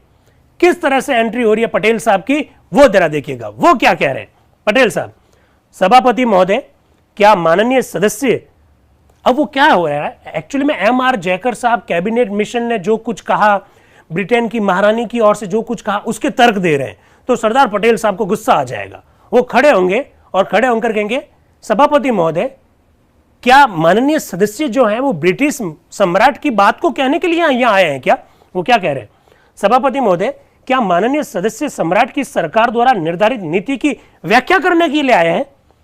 वे सारी तथाकथित रियायतें जिनका जिक्र माननीय सदस्य कर रहे हैं व्हाइट पेपर में या योजना में नहीं है, ये तो लीग को ऊपर से दी जा रही है। मुस्लिम लीग को जो छूट दी जा रही है या मुस्लिम लीग के लिए जो कुछ भी कहा जा रहा है वो ब्रिटिश सम्राट कह रहा है। आपको यहां पर बातें रखने की कहां जरूरत है? वो हमारे इस योजना में कहीं पर भी शामिल नहीं है। ऐसा सरदार पटेल साहब को गुस्सा आ जाता है। हमने उन्हें नहीं मंजूर किया है और सभा 16 मई के वक्तव्य में किसी परिवर्तन और वर्दी को मानने के लिए तैयार नहीं है। सरदार वल्लभ भाई पटेल ने कहा, हम तो उसी सेंटेंस को मानेंगे, उसी बात को मानेंगे जो 16 मई 1946 को कैबिनेट मिशन योजना के अंतर्गत कहा गया। 16 मई से लगाकर 9 दिसंबर 1946 के बीच में ब्रिटिश सरकार ने, ब्रिटिश सम्राट ने जो कुछ भी कहा उससे हमको कोई मतलब नहीं है। हमारी तो कैबिनेट मिशन योजना के तहत संविधान सभा बन गई, दैट्स ऑल। क्या कह रहे हैं सरदार वल्लभ भाई पटेल? और उसके बाद में संविधान सभा में जोरदार तालियां बजती है, वो जरा देखिए, मैं वापस बता रहा हूं। वो कह रहे हैं वे सारी तथाकथित रियायतें, मुस्लिम लीग को लगातार रियायतें दे रही थी ब्रिटिश सरकार कि चिंता मत करो, इनको संविधान बनाने दो, हम संविधान को मान्यता नहीं देंगे अगर आप लोग नहीं जाओगे। तो वो क्या कह रहे हैं? ये सारी तथाकथित रियायतें जिनका जिक्र माननीय सदस्य कर रहे हैं व्हाइट पेपर में नहीं है, ये तो लीग को ऊपर से दी जा रही है, हमने उन्हें मंजूर नहीं किया है। और यह सभा 16 मई के वक्तव्य में और किसी भी प्रकार का परिवर्तन या वृद्धि को मानने के लिए तैयार नहीं है। जो कुछ हुआ 16 मई को हो गया। 16 मई और 9 दिसंबर से पहले इसके बीच में ब्रिटिश सम्राट और सरकार ने मुस्लिम लीग को जो रियायतें दी है उन रियायतों से हमें कोई मतलब नहीं है। हम उसमें किसी भी प्रकार का परिवर्तन या वृद्धि किसी भी हालत में मंजूर नहीं करेंगे। कोष्टक में लिखा हुआ हर्ष ध्वनि संविधान सभा के कई सदस्यों ने इस बात पर खुशी व्यक्त की। यानी सरदार वल्लभ भाई पटेल की एंट्री किस तरह से आक्रामक अंदाज में हो रही है, पहला सेंटेंस आपके सामने रख दिया है सरदार वल्लभ भाई पटेल साहब का। फिर देखिए एम.आर. जयकर साहब कुछ बोल रहे हैं। एम.आर. जयकर साहब बोल रहे हैं तो उसके लिए चाय पीनी जरूरी है। मैं तो केवल आपकी कठिनाइयों को बता रहा हूं यार। एम.आर. जयकर साहब कह रहे हैं मैं तो आपकी केवल कठिनाइयों को बता रहा हूं, मैं ये नहीं कह रहा हूं कि आप मूल योजना में कोई वृद्धि मंजूर करें। मैं तो आपको यह बता रहा हूं कि मुस्लिम लीग को क्या क्या नई रियायतें मिली है जिससे आपके मार्ग में कठिनाई पैदा हो रही, मैं तो उनको बता रहा हूं और आप मुझे ही कह रहे हैं। और इसके लिए क्यों आपको इस पर विचार बंद रख देना चाहिए, ऐसा एम.आर. जयकर साहब कह रहे हैं। फिर वो क्या कह रहे हैं? जनाब, अगर संविधान निर्माण में मुस्लिम शरीका संप्रदाय शामिल नहीं होता है तो उसका क्या परिणाम होगा? सर स्टफर्ड क्रिप्स, जिसने देश के अनुच्छिक भाग, उसकी भी स्वयं व्याख्या कर दी है। एक्चुअली में सर स्टफर्ड क्रिप्स ने स्पष्ट शब्दों में कह दिया कि देश का अनिच्छुक भाग मतलब कोई ऐसा संप्रदाय जो संविधान निर्माण का विरोध करता है तो हम उस संविधान को स्वीकार नहीं करेंगे। तो यार मैं तो आपको मुस्लिम लीग को जो रियायतें मिल रही है उसकी बात कर रहा हूं और आप मुझे ही कह रहे। उनका कहना इन शब्दों का मतलब है भारत के उस भाग, सुन लीजिएगा, भारत के उस भाग से जहां मुसलमानों का बाहुल्य है, यदि मुस्लिम संप्रदाय की अनुपस्थिति में आप संविधान बनाएंगे तो वह हिंदुस्तान के उन भागों पर जहां के लोग उसे मंजूर नहीं करते जबरदस्ती लागू नहीं किया जाएगा। ऐसा जयकर साहब कह रहे हैं कि भाई क्रिप्स साहब क्या कह रहे हैं कि अगर मुसलमान संविधान को स्वीकार नहीं करते तो जबरदस्ती उस भाग पर संविधान लागू नहीं किया जाएगा जहां पर मुसलमान अधिक संख्या में रहते हैं। आप जरा कल्पना कीजिए, क्या ऐसा संविधान बन सकता है क्या कि पूरे देश के लिए एक संविधान हो और कुछ हिस्सों के लिए अलग संविधान हो? एम.आर. जयकर साहब ऐसा संकेत कह रहे हैं। मैं नहीं जानता इस व्यवस्था से कोई दूसरा संप्रदाय भी लाभान्वित हो सकता है। यह ऐसा मसला है जिसका स्पष्टीकरण आवश्यक हो जाता है, पर इतना निश्चित है और हाउस ऑफ कॉमन्स की बहस में सर स्टफर्ड क्रिप्स ने साफ साफ शब्दों में यह कहा था, ऐसा संविधान जिसके निर्माण में मुसलमानों का प्रतिनिधित्व नहीं है, देश के उन भागों पर जबरदस्ती नहीं लादा जाएगा जहां मुसलमानों की संख्या ज्यादा है। इन शब्दों पर ध्यान दीजिए, उनका प्रतिनिधित्व नहीं है अर्थात वे यहां अनुपस्थित है। जयकर साहब कह रहे हैं कि यार ब्रिटेन की जो कॉमन सभा है, ब्रिटेन की जो संसद है, उसमें क्या चर्चा चल रही है, उस चर्चा पे भी ध्यान दीजिए।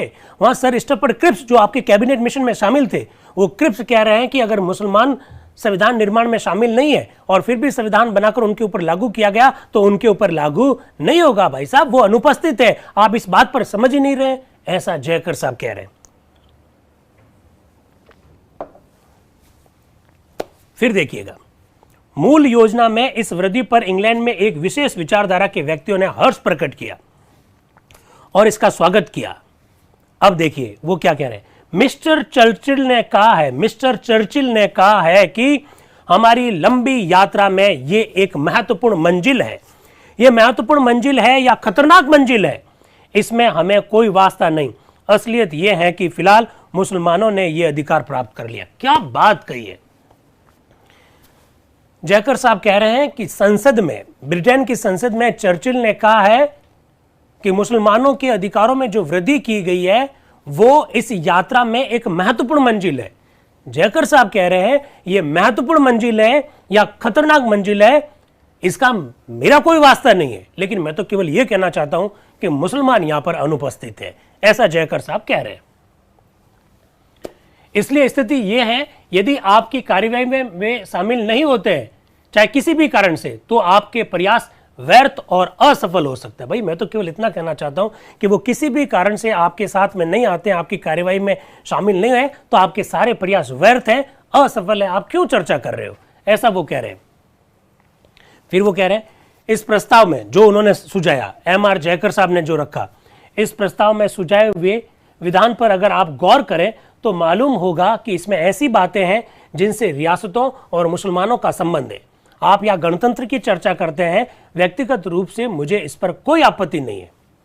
वो कह रहा है कि मैंने जो प्रस्ताव रखा है उस प्रस्ताव का संबंध मुसलमानों से है, देशी रियासतों से है, और वे लोग यहां नहीं है। इसी बीच में सुरेश चंद्र बनर्जी बीच में बोलते हैं, क्या कह रहे हैं जरा देखिएगा। सभापति जी, मैं एक बात जानना चाहता हूं, अगर मुसलमान शामिल नहीं है होंगे तो हम कितनी देर तक उनका इंतजार करेंगे। अब सुरेश चंद्र बनर्जी को गुस्सा आ गया। वो कह रहे हैं कि कब से कह रहे हैं कि मुसलमान शामिल नहीं है, तो मुसलमान अगर शामिल नहीं है तो हम कब तक इंतजार करेंगे, हम कब तक चुपचाप बैठे रहेंगे। वो कह रहे हैं हम कब तक चुपचाप बैठे रहेंगे, वे आ सकते थे पर अपनी मर्जी से नहीं आए यार, हमने थोड़ी रोका है उनको।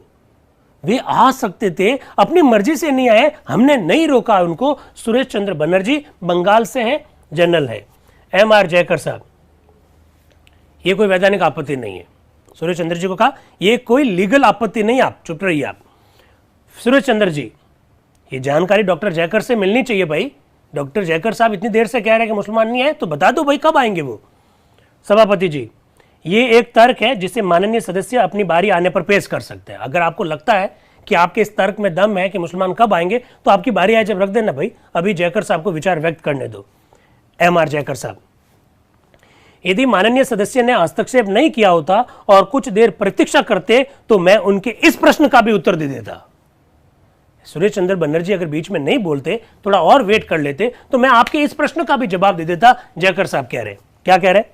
हाँ सभापति जी, परिणाम यह होगा कि यहां अनुपस्थित रहकर ही मुस्लिम लीग आपके समस्त प्रयासों को व्यर्थ कर सकते हैं। इसका क्या अर्थ होता है। इसका अर्थ यह है कि यदि मुस्लिम लीग शामिल नहीं हुई तो हो सकता है कि रियासतें भी शामिल नहीं हो। अब आएगा रोचक मोड़। वो कह रहे हैं जयकर साहब के भाई साहब, मुस्लिम लीग के लोग नहीं आए, हो सकता है कि रियासतों के लोग भी नहीं आए। अब आएगा मजा। उन्होंने एक से अधिक बार इस बात को स्पष्ट कर दिया है। हाउस ऑफ कॉमन्स में यह बात साफ तौर पर कही गई थी कि देशी रियासतें ऐसी संविधान सभा से कोई बातचीत नहीं चलाएगी जिसमें केवल एक दल के लोग हो, जिसमें केवल एक दल के लोग हो। हाउस ऑफ कॉमन्स में भी इस बात की चर्चा हुई कि देशी रियासतों ने यह स्पष्ट कर दिया कि वे उस संविधान सभा में कभी भी शामिल नहीं होंगी जिसमें एक दल के लोगों की बाहुल्य हो, ऐसा वो कह रहे हैं जयकर साहब। अतः यह बात स्पष्ट है कि यदि मुस्लिम लीग यहां अनुपस्थित रहना ही पसंद करे तो हम उसे अपने काम में ऐसा करने के लिए उत्तेजित करें, तो हो सकता है कि रियासतें भी शामिल नहीं। मुस्लिम लीग आ नहीं रही है और कुछ हम ऐसा और कर लेंगे कि वो और उत्तेजित हो जाए, तो हो सकता है कि देशी रियासतें भी नहीं आएगी, ऐसा जयकर साहब कह रहे हैं। अब आएंगे पंडित गोविंद वल्लभ पंत। वो क्या कह रहे हैं। पंडित गोविंद वल्लभ पंत ये संयुक्त प्रांत से हैं, जनरल से। वो कह रहे हैं माननीय सदस्य, ये बात कैसे कही कि हाउस ऑफ कॉमन्स में यह साफ तौर पर कहा गया कि यदि मुस्लिम लीग शामिल नहीं होगी तो रियासतें भी संविधान सभा में शामिल नहीं होगी? माननीय सदस्य, आपने ये कैसे कह दिया कि हाउस ऑफ कॉमन्स में ऐसा कहा गया कि मुस्लिम लीग नहीं आएंगे तो देसी रियासतें भी नहीं आएगी? MR जयकर साहब, हाँ मैंने ऐसा कहा है, बिल्कुल कहा है। मैं नट थोड़ी रहा हूं। नटना मतलब समझते हो? नटना मारवाड़ी का शब्द, नटना मतलब मैं मना थोड़ी कर रहा हूं।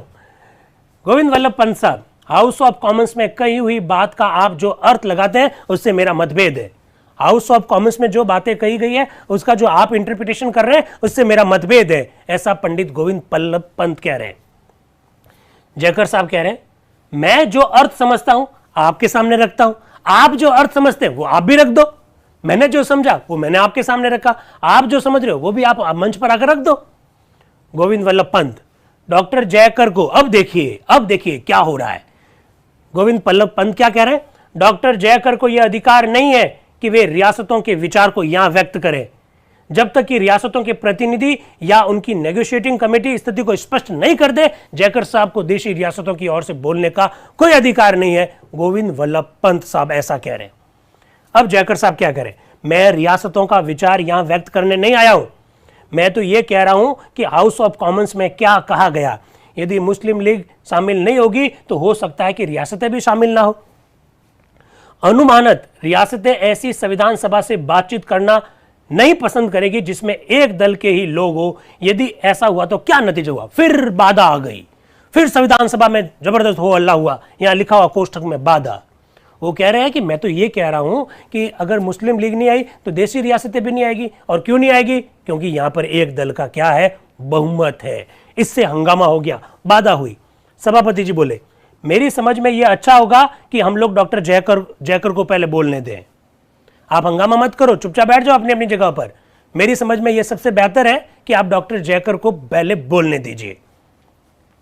अब डॉक्टर जयकर बोलते हैं क्या आप मुझे 20 मिनट तक अपनी बात नहीं कहने देंगे? मैं समझता हूं कि मेरे भाषण में छिद्र निकालने के लिए आपके पास पूरा एक सप्ताह पड़ा है। वो कह रहे मुझे बात तो रखने दो यार, क्या मुझे आप 20 मिनट भी नहीं सुनेंगे? मेरी बातों में अगर आपको छिद्र निकालना है तो पूरा आपके लिए एक सप्ताह पड़ा है, मुझे मेरी बात तो कहने दो।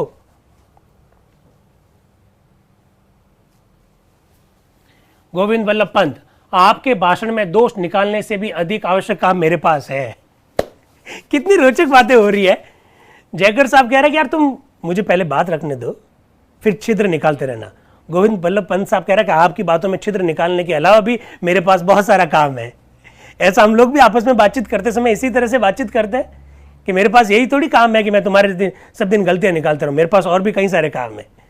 आगे देखिएगा, जयकर साहब बोल रहे हैं अगर मुस्लिम लीग शामिल नहीं होती है तो बहुत संभव है कि रियासतें भी शामिल नहीं होगी। इसका क्या नतीजा होगा? वो कह रहे हैं अगर मुस्लिम लीग भी शामिल नहीं होगी, फिर देसी रियासतें भी शामिल नहीं होगी, तो फिर इसका नतीजा क्या होगा? इसके बारे में वो उल्लेख करते हैं और वो कह रहे हैं कि हमारा सारा जो प्रयास है वो सब खत्म हो जाएगा। वो फिर आगे कह रहे हैं हमारा काम सफल हो सके इसके लिए जरूरी है। प्रस्तुत प्रस्ताव को पेश करते हुए पंडित नेहरू ने जो भाव व्यक्त किए मैं उनकी प्रशंसा करता हूं। वस्तुतः उन्होंने कहा कि हम लोग मुस्लिम लीग का सहयोग चाहते हैं। वो कह रहे हैं कि पंडित नेहरू कह रहे हैं अपने प्रस्ताव में कि हम मुस्लिम लीग का सहयोग चाहते हैं, पर मुस्लिम लीग का सहयोग मिलेगा कैसे? आप पहले खुद ही ऐसे ऐसे प्रस्ताव पारित कर देंगे तो मुस्लिम लीग तो आएगी ही नहीं। वो किस लिए आएगी? वो कहेगी भाई आपने जब काम कर ही दिया तो फिर हमारा क्या काम है? ऐसा जयकर साहब कह रहे हैं। हमको अपना प्रयास जारी रखना चाहिए। यद्यपि भूतकाल में उनकी ओर से हमें इसका कोई समुचित उत्तर नहीं मिला है। मैं नहीं समझता हूं कि मेरा तर्क और अच्छे शब्दों में रखा जा सकता है। यह साफ है कि संविधान बनाने का कोई काम आप कम से कम आगामी अप्रैल तक नहीं कर सकते हैं। जयकर साहब कह रहे हैं कि दिसंबर चल रहा है, आप संविधान बनाने का कोई भी काम आगामी अप्रैल तक मत करिए। अप्रैल तक आप रोक दीजिए इस काम को, क्योंकि अप्रैल तक बहुत सारी बातें स्पष्ट हो जाएगी। देसी रियासतों के साथ हमारी बातचीत स्पष्ट हो जाएगी, देसी रियासतें किस तरह से शामिल होगी ये बात स्पष्ट हो जाएगी। मुस्लिम लीग का भी 4-5 महीने का वक्त मिल जाएगा तो ये मालूम पड़ जाएगा कि अब उनका क्या दृष्टिकोण, आना है कि नहीं आना है, इसलिए इसको रोक दीजिए। फिर वो कह रहे हैं मैंने स्टेफर्ड क्रिप्स का वक्तव्य देखा है जो उन्होंने हाउस ऑफ कॉमन्स में दिया। उन्होंने ये कहा, अब सुनिए, अब देखिए स्टेफर्ड क्रिप्स क्या कह रहे हैं, जरा सुनिए। उसमें उन्होंने कहा कि यह तय है कि यदि कांग्रेस में सरदार वल्लभ भाई पटेल और पंडित जवाहरलाल नेहरू बहुत सक्रिय भूमिका में थे। क्या कह रहे हैं? यदि कांग्रेस ने 6 दिसंबर के वक्तव्य को मंजूर किया तो मिस्टर जिन्ना हिंदुस्तान वापस जाने पर इस सवाल पर फैसला देने के लिए मुस्लिम लीग की बैठक बुलाएंगे। यह वक्तव्य हाउस ऑफ कॉमन्स के सामने दिया गया था। जब आपको यह बात मालूम हो जाए कि मुस्लिम लीग ने प्रस्ताव द्वारा यह तय कर लिया कि वह परिषद में शामिल नहीं होगी, तो आप विचार करें कि क्या किया जाए। उस हालत में एक बाधा तो दूर हो चुकी होगी, पर मैं ये मानने के लिए तैयार नहीं हूं कि मुस्लिम लीग आएगी या नहीं आएगी। ये व्यवहारिक नहीं है। आज सवेरे मेरे एक मित्र आए और मुझसे बोले, डॉक्टर जयकर, कल तक तो मैं आपके प्रस्ताव के बिल्कुल पक्ष में था, पर अब मिस्टर जिन्ना की लंदन वाली प्रेस कॉन्फ्रेंस ने बड़ा अंतर ला दिया है। मैंने पूछा, उससे क्या फर्क पड़ गया? जयकर साहब कह रहे हैं कि मुझे एक मेरा दोस्त आया और मुझे दोस्त ने कहा कि भाई मैं तुम्हारे प्रस्ताव का पहले तो समर्थन करता था, लेकिन अब मैं समर्थन नहीं करता हूं। क्यों? क्योंकि अब तो मिस्टर जिन्ना का स्टेटमेंट आ गया और जिन्ना कह रहे हैं कि हम तो संविधान सभा की बैठकों में भाग नहीं लेंगे, तो फिर इंतजार क्यों करना? वो कह रहे हैं, कौन? जयकर साहब, कि जिन्ना के स्टेटमेंट से क्या फर्क पड़ता है? जिन्ना का स्टेटमेंट आ गया कि हम भाग नहीं लेंगे, तो इससे क्या फर्क पड़ता है? वो ऐसा कह रहे हैं। वो कह रहे हैं इससे क्या नुकसान है अगर हम तब तक के लिए इस प्रस्ताव पर विचार स्थगित रख दें। कम से कम 20 जनवरी तक, यानी आज से करीब 4 सप्ताह तक तो आप कोई अहम काम मत करो, क्योंकि हम कोई अहम काम कर भी नहीं रहे। तो कम से कम ये उद्देश्य प्रस्ताव तो आगामी 20 जनवरी तक आप पारित मत कीजिएगा, ऐसा जयकर साहब कह रहे हैं।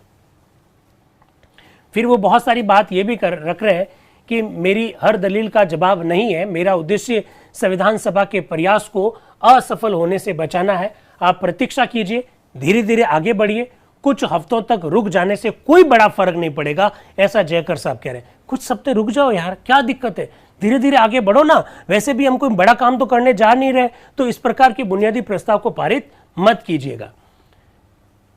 प्रस्ताव को इस अधिवेशन में पास करने की बजाय अगर आप इसे कुछ हफ्तों तक स्थगित रखते हैं तो इससे बड़ा नुकसान नहीं हो जाएगा। यह सच है कि आप जनवरी के अंत तक बैठक तो स्थगित करने जा रहे हैं। भाई आप वैसे भी 2-4 दिन में बैठक को तो स्थगित करोगे और जनवरी में वापस मिलोगे, तो जनवरी में ही प्रस्ताव को पारित कर देना, तब तक कुछ बातें और क्लियर हो जाएगी। जयकर साहब ऐसा कह रहे हैं। आप कुछ और इंतजार क्यों नहीं करते जिससे मुस्लिम लीग का यहां आना कम कठिन नहीं हो जाए? अरे यार, आप थोड़ा इंतजार कर लीजिए ताकि मुस्लिम लीग के आने की संभावना तो रहे। आप कुछ ऐसा काम कर देंगे कि मुस्लिम लीग के लिए हमेशा ही दरवाजा बंद कर देंगे। इसलिए मैं चाह रहा हूं कि कुछ दिनों के लिए इस प्रस्ताव को क्या कर दीजिए, स्थगित कर दीजिए, और जनवरी में वैसे भी आप मिलने वाले हो तो उस दिनों तक के लिए तो आप स्थगित कर ही दीजिए। इस प्रकार की बात एम.आर. जयकर साहब कह रहे हैं। फिर वो कह रहे हैं कि मुझे डर है कि मेरे इस विचार से आप में से बहुतेरे सज्जन असहमत होंगे। मुझे चेतावनी दी गई है कि आप अपने को बहुत ज्यादा अलोकप्रिय बना रहे हैं। मुझे यह चेतावनी दी गई है कि इन सब बातों से अपने आप को आप बहुत अलोकप्रिय बना रहे हैं। अब जयकर साहब क्या कह रहे हैं जरा सुनिएगा। वो कह रहे हैं, मैंने अपने मित्र को जवाब दिया कि मैं तो बचपन से ही अलोकप्रिय होने का शौकीन हूं, मुझे इन बातों से कोई फर्क नहीं पड़ता। मैं तो बचपन से ही कुछ ऐसे काम करता हूं जिससे कि मैं अलोकप्रिय हो जाता हूं। कैसे, जरा देखिएगा। मैंने मेरे मित्र को जवाब दिया, बाल्यकाल से ही मुझे अप्रियता ही इनाम स्वरूप मिली है। मैं बहुत अप्रियता के बीच गुजरा हूं। जब मैंने स्वराज पार्टी स्थापित करने की मदद की तो बदनाम हुआ। जब मैं सहयोग पार्टी चलाई तब मैं बदनाम हुआ। जब मैं गोलमेज सम्मेलन में शामिल होने के लिए लंदन गया तब बदनाम हुआ। मैं उस समय अप्रिय बना जब सन 1935 के कानून को पास करने में मैंने हाथ बटाया। क्या बात है। 1935 के अधिनियम के बारे में अक्सर यह कहा जाता है कि भारत का जो वर्तमान संविधान है वो 1935 के अधिनियम का प्रतिलिपि है, ऐसा कहा जाता है। कभी जवाब ढूंढा आपने? 1935 के अधिनियम को बनाने में भी हम लोगों का योगदान था। जयकर साहब क्या कह रहे हैं कि जब गोलमेज सम्मेलन में मैं शामिल होने के लिए लंदन गया तब भी मैं अलोकप्रिय बना। मैं उस समय अप्रिय बना जब सन 1935 के कानून को पास कराने में मैंने हाथ बटाया। उस कानून को जिसे मेरी राय में आपने अपनी विवेकहीनता से ठुकरा दिया। आप लोग जानते हैं ना, 1935 का जब अधिनियम बना था तो कांग्रेस ने उस अधिनियम को स्वीकार करने से मना कर दिया था। पंडित नेहरू जी ने क्या कहा था, यह दास्ता का अधिकार पत्र है। वो कह रहे हैं आपने अपनी विवेकहीनता से उस कानून को ठुकरा दिया था। मैंने जब वो कानून बनाने में मदद की तब भी मैं अलोकप्रिय बना था। अब उसी ठुकराए हुए कानून से आप 4 महत्वपूर्ण चीजें ला रहे हो। क्या बात कही है उन्होंने कि 1935 के अधिनियम को आपने ठुकराया था अपनी विवेकहीनता से। अब उसी कानून से आप 4 बातें ला रहे हो। कौन कौन सी, जरा देखिए। वह 4 चीजें ये हैं। एक, 1935 के अधिनियम की तरह आप यूनियन बनाने जा रहे हो। दूसरा, 1935 के अधिनियम की तरह आप कमजोर केंद्र बनाने जा रहे हो। तीसरा, आप स्वायत्तशासी प्रांतों की स्थापना करना चाह रहे हो। और 1935 के अधिनियम के तहत आप प्रांतों में अवशिष्ट अधिकार देने जा रहे हो। तो जिस अधिनियम को आपने ठुकरा दिया, फिर उस अधिनियम की 4 बातें आप स्वीकार क्यों कर रहे हो? मैं तो 1935 के अधिनियम बनाने में भी मैंने मदद की थी, तब भी मैं अलोकप्रिय बना था। मुझे अलोकप्रियता से कोई चिंता नहीं है। मैं ये कह दूं कि समय के साथ साथ मेरी अलोकप्रियता भी बढ़ गई है, इसलिए अब मैं इस उम्र में और इतने अनुभवों के बाद मुझे अलोकप्रियता का कोई डर नहीं है। मेरा यह कर्तव्य है कि मैं आपको बता दूं कि जो रास्ता आप पकड़ रहे हैं वह गलत है, गैर कानूनी है, असामयिक है, विनाशकारी है, संकटपूर्ण है। यह आपको मुसीबत में डाल देगा। आपने मुझे अपने टिकट पर चुना है, मैं बाध्य हूं कि मैं आपसे साफ साफ कह दूं कि आगे संकट है, असफलता का संकट है, कलह का संकट है, जबरदस्त मतभेद का डर है। आपका फर्ज है कि आप इससे बचें। सभापति जी, बस मुझे तो और कुछ नहीं कहना है। कैसा लगा एम.आर. जयकर साहब? क्या तर्क दिए उन्होंने। हो सकता है कि आप उन तर्कों से सहमत नहीं हो, इससे क्या फर्क पड़ता है। वो कह रहे हैं कि आपने मुझे टिकट देकर चुनाव में जितवाया है, आपने मुझे संविधान सभा का सदस्य बनाया, लेकिन मेरा यह कर्तव्य बनता है कि मैं आपकी प्रयासों को व्यर्थ और असफल होने से बचाऊं। सभापति जी अब वो नाम पुकारते हैं। सर हरि सिंह गौड ने एक संशोधन की सूचना दी है, ये नियम के खिलाफ मालूम पड़ता है। वो कह रहे हैं कि मुझे एक संशोधन की सूचना दी है, पर मैंने वो संशोधन देख लिया, ये नियम के खिलाफ है। पर ऐसा घोषित करने के पहले मैं सर हरि सिंह गौड से कहूंगा कि वे इस बात पर प्रकाश डालें कि संशोधन क्यों प्रासंगिक है। हालांकि मैं हरि सिंह गौड का जो संशोधन प्रस्ताव है वो नियम के खिलाफ है, इसलिए अस्वीकार करता हूं, पर मैं फिर भी चाहता हूं कि हरि सिंह गौड आए और बताएं कि उनका जो प्रस्ताव है, संशोधन प्रस्ताव, वो क्यों प्रासंगिक है।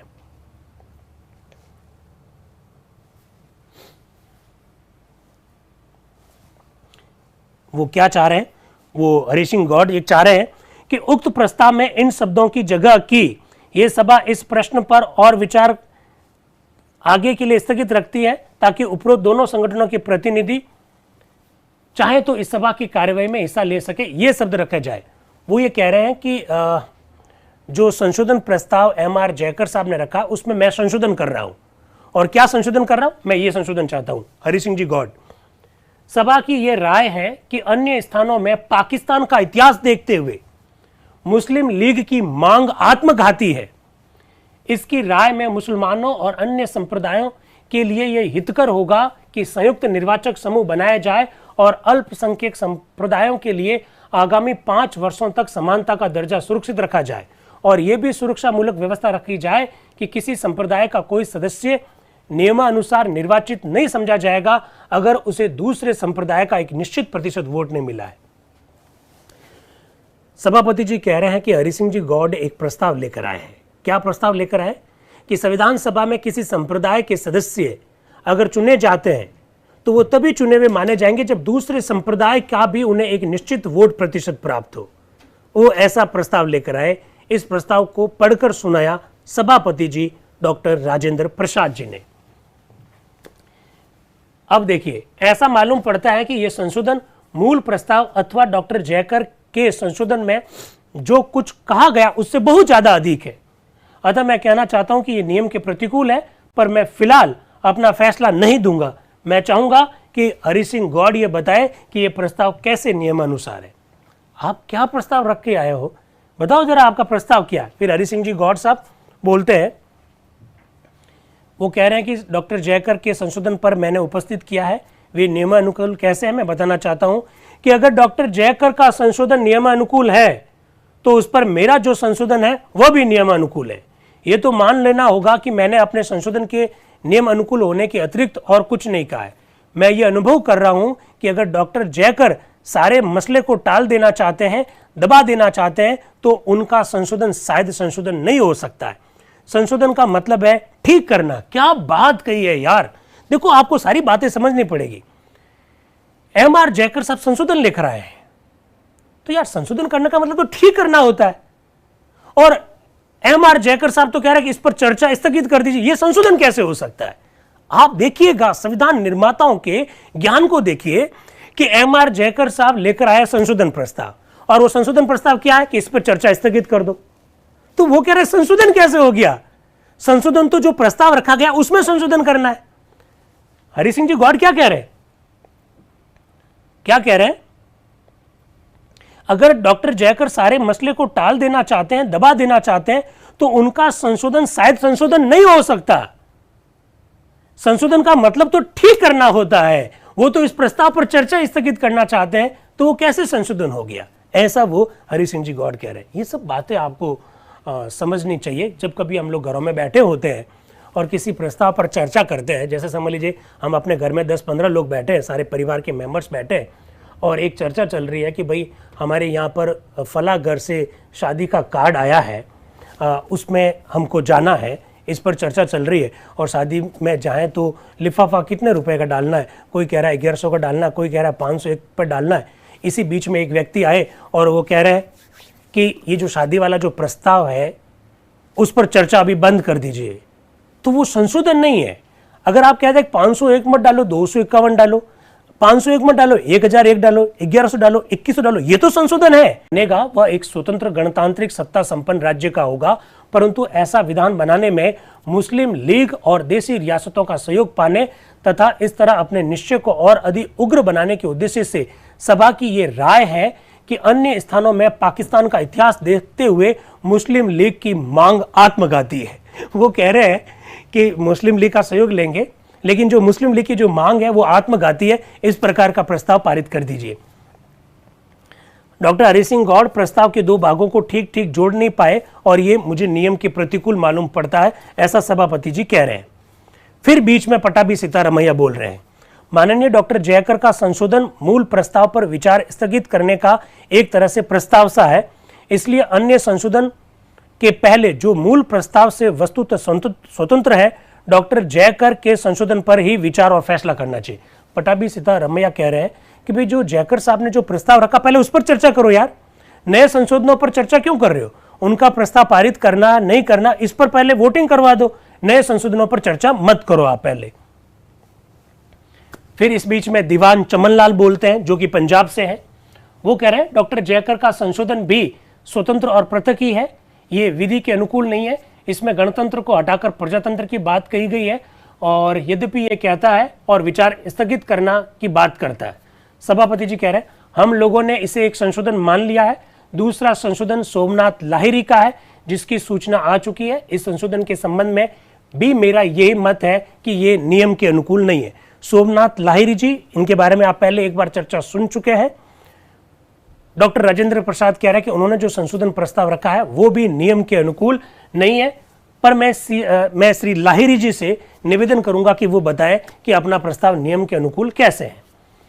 सोमनाथ लाहिरी जी जो कि बंगाल से हैं, जनरल है, कह रहे हैं मेरा संशोधन मूल प्रस्ताव पर है। मूल प्रस्ताव संविधान सभा का लक्ष्य निश्चित करता है कि संविधान सभा भारत को स्वतंत्र सर्वसत्ता संपन्न गणतांत्रिक राज्य घोषित करेगी।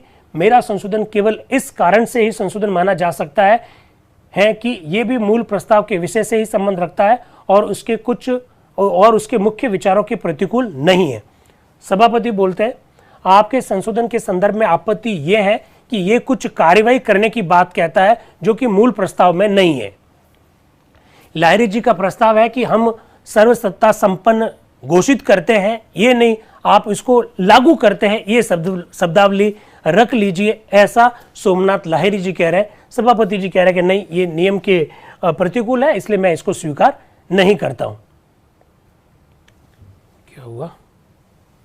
हाँ, इसके बाद में सभापति जी कह रहे हैं कि नहीं मेरी समझ में यह संशोधन नियम के बाहर है। मूल प्रस्ताव पर बोलने का मौका मैं आपको बाद में दूंगा। आपके संशोधन को स्वीकार नहीं किया जाता है क्योंकि ये नियम के अनुकूल है ही नहीं। फिर राय बहादुर श्याम नंदन साहब बोलते हैं सभापति महोदय मैं ये संशोधन पेश करता हूं। क्या संशोधन पेश करता हूं? ये संविधान सभा कम से कम समय में भारत को एक स्वतंत्र सर्वसत्ता संपन्न प्रजातंत्र बनाने के दृढ़ और गंभीर निश्चय की घोषणा करती है, जिसके प्रारंभ में ये भाग शामिल होंगे। वह भाग जो आज ब्रिटिश भारत कहलाता है और यथाशीघ्र वह भाग भी जिसको लेकर आज रियासतें बनी है, अन्य दूसरे भाग जो आज ब्रिटिश इंडिया और रियासतों के बाहर है, और ऐसे भाग जो स्वेच्छा से स्वतंत्र सर्वसत्ता संपन्न भारतीय प्रजातंत्र में शामिल होना चाहते हैं। वो कह रहे हैं कि मेरा संशोधन ये है कि सारी रियासतों और ब्रिटिश जो प्रांत हैं उनसे ये आह्वान किया रखने के लिए मैं आह्वान करना चाहूँगा, ऐसा वो कह रहे हैं। तो आपने देखा कि श्यामनंदन सहाय जी ने पहले संशोधन रखा, अब दूसरे संशोधन के लिए जैसे ही उनका नाम पुकारा गया तो प्रोफेसर एन.जी. रंगा, देखिए प्रोफेसर नाम बोला है, इसका मतलब संविधान सभा में कुछ लोग ऐसे भी है जो बेसिकली एकेडमिशियन है, प्रोफेसर है। एन.जी. रंगा साहब बोलते हैं जो कि मद्रास से, वो कह रहे हैं भाई साहब एक बात बताओ मुझे, एक सदस्य कितने संशोधन रख सकता है? क्या कोई सदस्य एक ही प्रस्ताव पर एक से ज्यादा मर्तबा बोल सकता है? जब उनके 2 या 3 संशोधन हो तो वे एक साथ क्यों नहीं पेश कर देते? तो श्यामनंदन बहादुर साहब बोलते हैं प्रस्ताव के कई पैराग्राफों के अनुसार संशोधन रखे गए हैं। सभापति जी, श्री सहाय का एक और भी संशोधन है, दोनों को एक साथ ही पेश कर दीजिए। टोटल उनके 3 संशोधन है।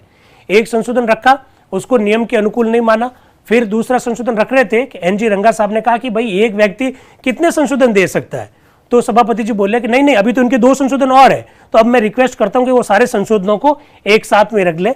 तो इसके बाद में श्यामनंदन सहाय अपना संशोधन रखते हैं जिसमें भारत के बारे में कहा गया कि सर्वसत्ता संपन्न स्वतंत्र भारत को, जिसके अंतर्गत भूभाग हो, इसके शासन के सभी अंगों को सारी शक्ति मिले, सारे अधिकार जनता से प्राप्त होंगे, इस प्रकार की शब्दावली जोड़ दी जाए। सारी शक्ति और सारे अधिकार जनता से प्राप्त होंगे, इस प्रकार की शब्दावली जोड़ने की उन्होंने बात की। आप लोग जानते हैं भारत के संविधान की वर्तमान जो प्रस्तावना, उसकी भी शुरुआती शब्द जो है हम भारत के लोग, इस प्रकार की शब्दावली प्रारंभ होती है। तो इसी प्रकार की बात वो कह रहे हैं। इसके बाद में सभापति जी नाम पुकारते हैं उदयचंद मेहताब। अब उदयचंद मेहताब कौन है जरा देखिएगा, पूरा नाम सर उदयचंद मेहताब महाराज धीराज वर्धमान। सर की उपाधि है महाराज धीराज, इसका मतलब अलग अलग प्रोफाइल के लोग संविधान सभा के मेंबर के रूप में थे। सभापति जी ने जैसे उनका नाम पुकारा तो उन्होंने कहा कि मैं अपना संशोधन पेश नहीं करना चाहता हूं। तो फिर सभापति जी बोले मैं देखता हूं कि अन्य सभी संशोधन जिनकी सूचना आई थी वे सब वापस ले लिए गए हैं। मैं समझता हूं इसमें कोई भूल नहीं है, और अगर कोई संशोधन रह गया है तो सदस्य मुझे बता सकते हैं। एक संशोधन है जिसकी सूचना डॉक्टर हरि सिंह गौड़ ने दी है, पर दुर्भाग्य से उसकी सूचना आज सवेरे ही मुझे मिली है। संशोधनों की सूचना के लिए मैंने अवधि निर्धारित कर दी थी, और चूंकि डॉक्टर हरि सिंह गौड़ ने अवधि बीतने पर सूचना दी है, अब मैं उन्हें संशोधन पेश करने की इजाजत नहीं देता हूं, ऐसा वो कह रहे हैं। उन्होंने कहा कि जो संशोधन पेश करना चाहते हैं हरि सिंह जी गौड़, आज सुबह उन्होंने मुझे बताया। इसका क्या मतलब हुआ? इसका मतलब हुआ कि कोई भी संशोधन अगर आप पेश करना चाहते हो तो उसकी सूचना आपको एक दिन पहले कार्यालय को देनी पड़ेगी। तो चूंकि हरि सिंह गौड़ ने बहुत बाद में बताया, इसलिए मैं अब उनकी परमिशन नहीं देता हूं। अब प्रस्ताव और सारे संशोधन पेश हो चुके हैं, अब सभा इन पर विचार करेगी। मैं सदस्यों से, अब सारे संशोधन आ चुके हैं, उद्देश्य मूलक प्रस्ताव रखा जा चुका है, उस पर पंडित नेहरू जी का वक्तव्य आ चुका, एम.आर. जयकर साहब ने जो संशोधन रखना था वो रख दिया, उन पर उनका वक्तव्य आ चुका। बाकी वाले सदस्यों के जो संशोधन थे वो भी रख दिए गए। कई सारे संशोधनों को नियम के अनुकूल न होने के कारण मैंने उनको स्वीकार नहीं किया। बहुत सारे लोगों ने अपने संशोधन वापस ले लिए। अब मैं चाहता हूं कि अब हमको इस पर विचार करना चाहिए कि क्या करें, संशोधन स्वीकार करें या स्थगित करें या क्या करें। मैं सदस्यों से कहूंगा कि वे कम समय में ही अपनी बात कहें, क्योंकि इस पर हम 2 दिन लग चुके हैं। यद्यपि मैं किसी सदस्य के भाषण संबंधी अधिकार को कम नहीं करना चाहता, पर सदस्यों से मैं अनुरोध करूंगा कि वे अपनी बात पर ध्यान रखें। वाद विवाद में भाग लेने वाले सज्जनों के नाम की सूची मेरे पास है, पर मैं इसे मुकम्मल नहीं मानता। इसके अतिरिक्त भी सदस्य हो सकते हैं जो बोलना चाहते हैं। एक लिस्ट मेरे पास आ चुकी है जो अब बोलना चाहते हैं, लेकिन मैं इसको ठीक नहीं मानता। कोई और भी अगर बोलना चाहे तो मुझे अपना नाम दे सकता है, पर मैं इस सूची के अनुसार चलूंगा, और यदि अतिरिक्त सदस्य भी बोलना चाहेंगे तो बीच बीच में मैं उन्हें भी मौका दूंगा। सूची में पहला नाम है श्री कृष्ण सिन्हा का। सभा के समक्ष वे अपनी बात को कहें। नाम बोलते हैं श्री कृष्ण सिन्हा, ये बिहार से है, जनरल है। अब श्री कृष्ण सिन्हा का एक लंबा भाषण आएगा, मूल बात हम लोग रख लेते हैं। आदरणीय सभापति महोदय, मैं पंडित नेहरू के प्रस्ताव का समर्थन करने के लिए सभा में खड़ा हुआ हूं, और मेरी राय में वस्तुतः यह दुर्भाग्य की बात है कि इस तरह का पवित्र प्रस्ताव भी आलोचना से बच नहीं पाया, और इस पर अनेक संशोधन पेश किए गए हैं।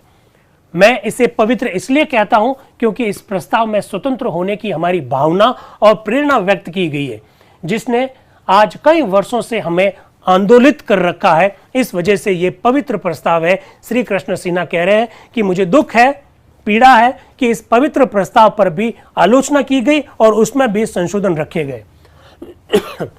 सभापति महोदय, अगर ध्यान से उस पर विचार किया जाए तो इसमें भावी भारत की पूरी तस्वीर दिखाई देगी। लक्ष्य मूलक प्रस्ताव, भारत की संविधान की प्रस्तावना का आधार किस तरह से बना, वो क्या कह रहे हैं, इसे ध्यान से देखा जाए तो इसमें भावी भारत की पूरी तस्वीर दिखाई देगी। आप लोग जानते हैं भारत के संविधान की प्रस्तावना के बारे में किन किन शब्दों का प्रयोग किया गया है। ये मेंटल मैप है संविधान निर्माताओं का। कई बार ये कहा जाता है कि हमारे भारत के संविधान की जो प्रस्तावना है वो एक तरह से परिचय पत्र है कि भारत कैसा होगा। कुछ लोगों ने कहा कि संविधान की जो प्रस्तावना है वो जन्म कुंडली है, हॉरोस्कोप है, और हॉरोस्कोप से हम भूत, वर्तमान और भविष्य जान सकते हैं। क्या कह रहे हैं सिन्हा जी? अगर ध्यान से उस पर विचार किया जाए तो इसमें भावी भारत की पूरी तस्वीर दिखाई देगी। भावी भारत एक प्रजातंत्र होगा जिसके अंतर्गत प्रदेशों को खुद मुख्तारी हासिल होगी। इसी भारतीय प्रजातंत्र में सत्ता जनता के हाथ में होगी। अल्पसंख्यकों के अधिकारों की सुरक्षा की पूरी व्यवस्था रखेगी। प्रस्ताव की ये 3 प्रधान विशेषता है। सिन्हा जी को प्रस्ताव की 3 बातें अच्छी लगती है। वो कह रहे हैं कि इस प्रस्ताव में जनता को अधिकार दिए गए, ये बहुत अच्छी बात है। दूसरी बात, प्रदेशों की खुद मुख्तारी हासिल होगी। दूसरी बात, सत्ता जनता के हाथ में होगी और अल्पसंख्यकों के अधिकारों की सुरक्षा होगी। मैं इसे एक पवित्र प्रस्ताव मानता हूं। मैं अपनी बात संक्षेप में कहने की कोशिश करूंगा, फिर भी मैं सभा को याद दिलाए बिना नहीं रह सकता कि हम लोग यहां उस अधिकार के बिना एकत्रित हुए हैं जो मनुष्य के लिए बहुमूल्य है और जिसे मनुष्य जाति ने कठोर कष्ट और त्याग के बाद प्राप्त किया है। हर समाज में जीवन को चलाने के लिए एक न एक राजनीतिक संगठन की शासन पद्धति की जरूरत होती है। यदि हम संसार के राज्यों की उन्नति का इतिहास देखें तो मालूम होगा कि जीवन संबंधी विचारधारा में परिवर्तन होने के साथ साथ शासन पद्धति में भी परिवर्तन होता आया है। मुझे सभा के एक सदस्य के मुंह से यह सुनकर बड़ा आश्चर्य हुआ कि वस्तुतः इस बात पर कोई मतभेद नहीं हो सकता कि समाज में राजनीतिक सत्ता अधिकार कहाँ स्थित है। स्वयं यह सभा जनता की सत्ता पर एकत्रित हुई है। अवश्य ही अभी कुछ ही दिन पहले संसार इस बात पर विश्वास नहीं रखता था कि समाज के प्रत्येक सदस्य को सुख और स्वतंत्रता का समान अधिकार है। समाज में व्यक्ति का कोई स्थान नहीं था और समाज का संगठन वर्ग भेद पर आधारित था। फिर वो अपनी बात को रखते हैं कि कुछ दिनों तक पहले तक लोग ये मानते नहीं थे कि समाज के सभी सुखों पर सभी लोगों का अधिकार है, वर्ग भेद पर आधारित था, लेकिन अब ये सब बातें माने जाने लगी है। फिर उनका एक लंबा चौड़ा भाषण आता है जिसमें उन्होंने बहुत सारी बातों का उल्लेख किया है। भारत के इतिहास का भी उन्होंने विस्तार से उल्लेख किया है। 18वीं शताब्दी का उल्लेख किया उन्होंने। फिर 1921 में जो घटनाएं घटित हुई उसके बारे में कहा। महात्मा गांधी का भारतीय राजनीति में जो प्रवेश हुआ उसके बारे में भी उन्होंने उल्लेख किया। वो कह रहे हैं सन 1921 में सारा देश इस कोने से उस कोने तक मुहामान हो उठा और लाखों आदमी महात्मा गांधी द्वारा परिचालित सत्याग्रह संग्राम में कूद पड़े। जनता के इस बुनियादी अधिकार की स्थापना के लिए सैकड़ों लोग फांसी पर झूल गए, हजारों गोलियों के शिकार हुए, लाखों लोग जेल गए।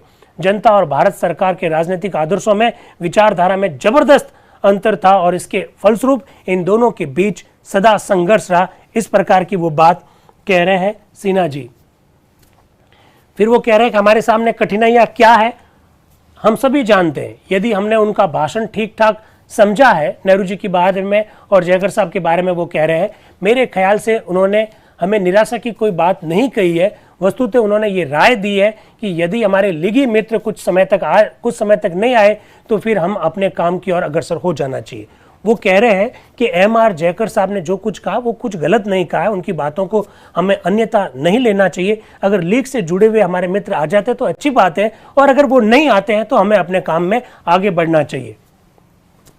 फिर वो कह रहे हैं कि हमारे नेता नेहरू ने स्पष्ट कर दिया है कि हम इसके लिए चिंतित हैं कि हमारे मुस्लिम लीग के मित्र इस सभा में शामिल हो, जिसका उन्हें हक है। हम सब इसके लिए फिक्रमंद है कि वे यहाँ आवे, पर मैं ये नहीं समझता कि आखिर ये प्रस्ताव उनके भविष्य में यहाँ आने से कैसे रुकावट डालता है। वो कह रहे हैं कि मैं ये समझ नहीं पा रहा हूँ कि ये जो प्रस्ताव है मुस्लिम लीग के लोग नहीं आएंगे, इसके मार्ग में कैसे ये रुकावट डालता है, मैं ये समझ नहीं पा रहा हूं। अगर हमने मुस्लिम लीग की राजनीतिक विचारधारा को ठीक ठीक समझा है, अगर हमने मंत्रिमंडल कैबिनेट मिशन की बात कर रहा है कि घोषणा को ठीक ठीक समझा है, तो इस बात जिसमें हम सभी सहमत हैं और वह यह है कि भावी भारत संयुक्त हो और यदि जनता चाहे तो ब्रिटिश कॉमनवेल्थ से बाहर भी रह सकता है। समय समय पर मुस्लिम लीग के नेता द्वारा दिए गए कथनों से हम दरअसल इस निष्कर्ष निकाल सकते हैं कि मुस्लिम लीग भी स्वतंत्र भारत की हामी है। इसलिए जैसा कि हम सभी चाहते हैं और मुस्लिम लीग चाहती है, भावी भारत एक स्वतंत्र राष्ट्र होगा और स्वतंत्र भारत में सारी शक्ति, सारे अधिकार यहाँ बसने वाली जनता के पास होंगे, ऐसे सिन्हा जी कहना चाह रहे हैं। इसके बाद में वो एक और बात कहते हैं कि भारत का संयुक्त भारत जो बनेगा वो एकात्मक शासन व्यवस्था का भारत होगा, यूनिटरी गवर्नमेंट होगी, इस प्रकार के शब्द का प्रयोग किया। साथ ही साथ राष्ट्र राज्य जैसे शब्द का भी प्रयोग उन्होंने अपने स्टेटमेंट में दिया। काफ़ी बड़ा उनका सिन्हा जी का उद्बोधन है। फिर वो कहते हैं कि ये प्रस्ताव इस भावना को भी प्रकट करता है कि भारत को संसार के राष्ट्रों में समुचित स्थान मिलना चाहिए। प्रत्येक भारतीय की ये उत्कट पर उचित अभिलाषा है कि एक दिन भारत समस्त एशिया का नेतृत्व करे, जिसमें हम भारत में एक विकेंद्रीकृत गणतंत्र की सफलतापूर्वक स्थापना करके, जहां पर विभिन्न भाषाओं और धर्म के लोग आपस में शामिल होकर इस विशाल प्रजातंत्र में रह सके, इसका नेतृत्व करने का कार्य हम प्रारंभ कर सकते हैं। सभापति महोदय, प्रस्ताव की इन विशेषताओं के कारण ही मैंने कहा है कि ये प्रस्ताव पवित्र है और इन घोषणाओं के समकक्ष है जिनका ऐलान अतीत में जातियों ने दास्ता का बंधन तोड़कर ऐसे मौकों पर किया था। ये न केवल पवित्र है वरन दुस्साध्य भी है, क्योंकि इसके मार्ग में बड़ी कठिनाइयां हैं जिन पर अभी डॉक्टर जयकर ने प्रकाश डाला। एक तरह से वो कह रहा है कि डॉक्टर जयकर की बातों से हमको ज़्यादा नाराज नहीं होना चाहिए, वो तो हमें अपनी कठिनाइयां बता रहे हैं। उन कठिनाइयों को दूर करते हुए अगर हम लोग आगे चलेंगे तो हमारे लिए काम काफ़ी आसान हो जाएगा। फिर वो आगे कह रहे हैं कि पंडित जवाहरलाल नेहरू हमारे नेता है और वो जब बिहार आए थे तो हम सब लोगों ने उनसे बहुत प्रेरणा की, उनसे हम लोगों से उत्साह मिलता है। फिर वो मिस्टर चर्चिल को एक चैलेंज करते हैं, उनको चेताते हैं। वो क्या कह रहे हैं, मैं मिस्टर चर्चिल को बता दूं कि चंद दिनों के तूफानी दौरे में उन्होंने बिहार की जनता को अपना इरादा बता दिया था। मैंने इस देश के सर्वोच्च अधिकारी को यह बात कही थी, वह खुद भी बिहार में इतने अल्प समय में शांति नहीं स्थापित कर पाते जितने में हम लोगों ने की है। हमने अंग्रेज सरकार को कहा कि बिहार में जो शांति स्थापित हुई है वो हमारे प्रयासों की वजह से हुई है, वे खुद इसको स्थापित नहीं कर पाते। इस प्रकार की एक मोटी चौड़ी बात सिन्हा जी ने विस्तार से रखी। फिर इनका उद्बोधन आगे बढ़ता है। डॉक्टर जयकर द्वारा बताई गई कठिनाइयों की वजह से नहीं, पर उन लोगों की पैदा की हुई मुश्किलों की वजह से आज मुमकिन है कि इस संविधान सभा को एक दिन वही रास्ता अख्तियार करना पड़े जो 1799 में फ्रांस की संविधान सभा को तत्कालीन राजा और राजनीतिज्ञों के रुख के कारण अपनाना पड़ा था। आपको दोस्तों याद होगा, फ्रांस के राजा ने जब संविधान सभा की बैठकें नहीं करने दी तो आपको याद है बैठक कहाँ आयोजित हुई थी? संविधान सभा की बैठक कहाँ आयोजित हुई थी? टेनिस कोर्ट पर आयोजित हुई थी। सिन्हा जी भी इसी और संकेत कर रहे हैं कि अगर आपका रवैया इसी तरह से रहा तो हम भी फ्रांस के रास्ते पर जा सकते हैं। अपनी बात खत्म करने से पहले मैं इस परिषद के सदस्यों से कहूंगा कि इस प्रस्ताव के हक में अपना वोट देने का फैसला करें। इसके पहले उन मुश्किलों पर खूब गौर कर लें जिनका कि उन्हें अपने इरादों को पूरा करने में सामना करना पड़ेगा। अगर हम ये प्रस्ताव पास करते हैं तो हमें इस बात का पक्का संकल्प लेना होगा कि हम भारत के मौजूदा राजनीतिक ढांचे को, जो सन 1935 के एक्ट पर मायावी वैधानिक जाल खड़ा है, चकनाचूर कर देंगे और इस तरह का प्रजातंत्र कायम करेंगे जिसकी कल्पना इस प्रस्ताव में की गई है। ऐसा सिन्हा जी का उद्बोधन है। फिर सभापति महोदय बोलते हैं, जिसकी और आज हमारे समोटा सर जो है उन्होंने भी संकेत किया था। वो कह रहे हैं, सभापति जी 5 बज चुके हैं, मैं जानना चाहता हूं कि क्या सदस्य 5:30 बजे तक बैठना पसंद करेंगे? तो बहुत से सदस्य हाँ 5:30 बजे तक चलेगा। सभापति जी, अरे यार इस प्रकार से तो सभा एक मत मालूम नहीं पड़ती। कुछ सदस्य कहते हैं 5:30 तक, कुछ कहते हैं 5 तक।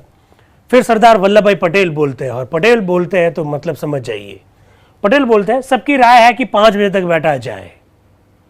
सरदार वल्लभ भाई पटेल बोलते हैं कि सबकी राय यह है कि 5 बजे तक बैठा जाए। सभापति जी कह रहे जो लोग 5:30 बजे तक बैठने के पक्ष में है कृपया अपना हाथ उठावे, और जो 5:30 बजे तक बैठने के खिलाफ है वे लोग अब हाथ उठाए। 5 वालों का बहुमत है। अब सभा कल प्रातः 11 बजे तक के लिए स्थगित होती है। इसके बाद सभा मंगलवार 17 दिसंबर सन 1946 को प्रातः 11 बजे के लिए स्थगित हुई। साथियों, कुछ बातें स्पष्ट हो गई।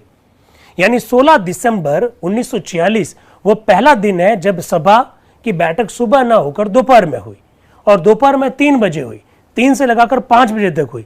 5 से 5:30 तक बढ़ाया जाए नहीं बढ़ाया जाए इस बारे में सभा के सदस्यों की राय ली गई, और राय हाथ खड़ा करके ली गई। आपको मालूम पड़ रहा होगा कि संविधान सभा में निर्णय किस तरह से लिए जा रहे हैं।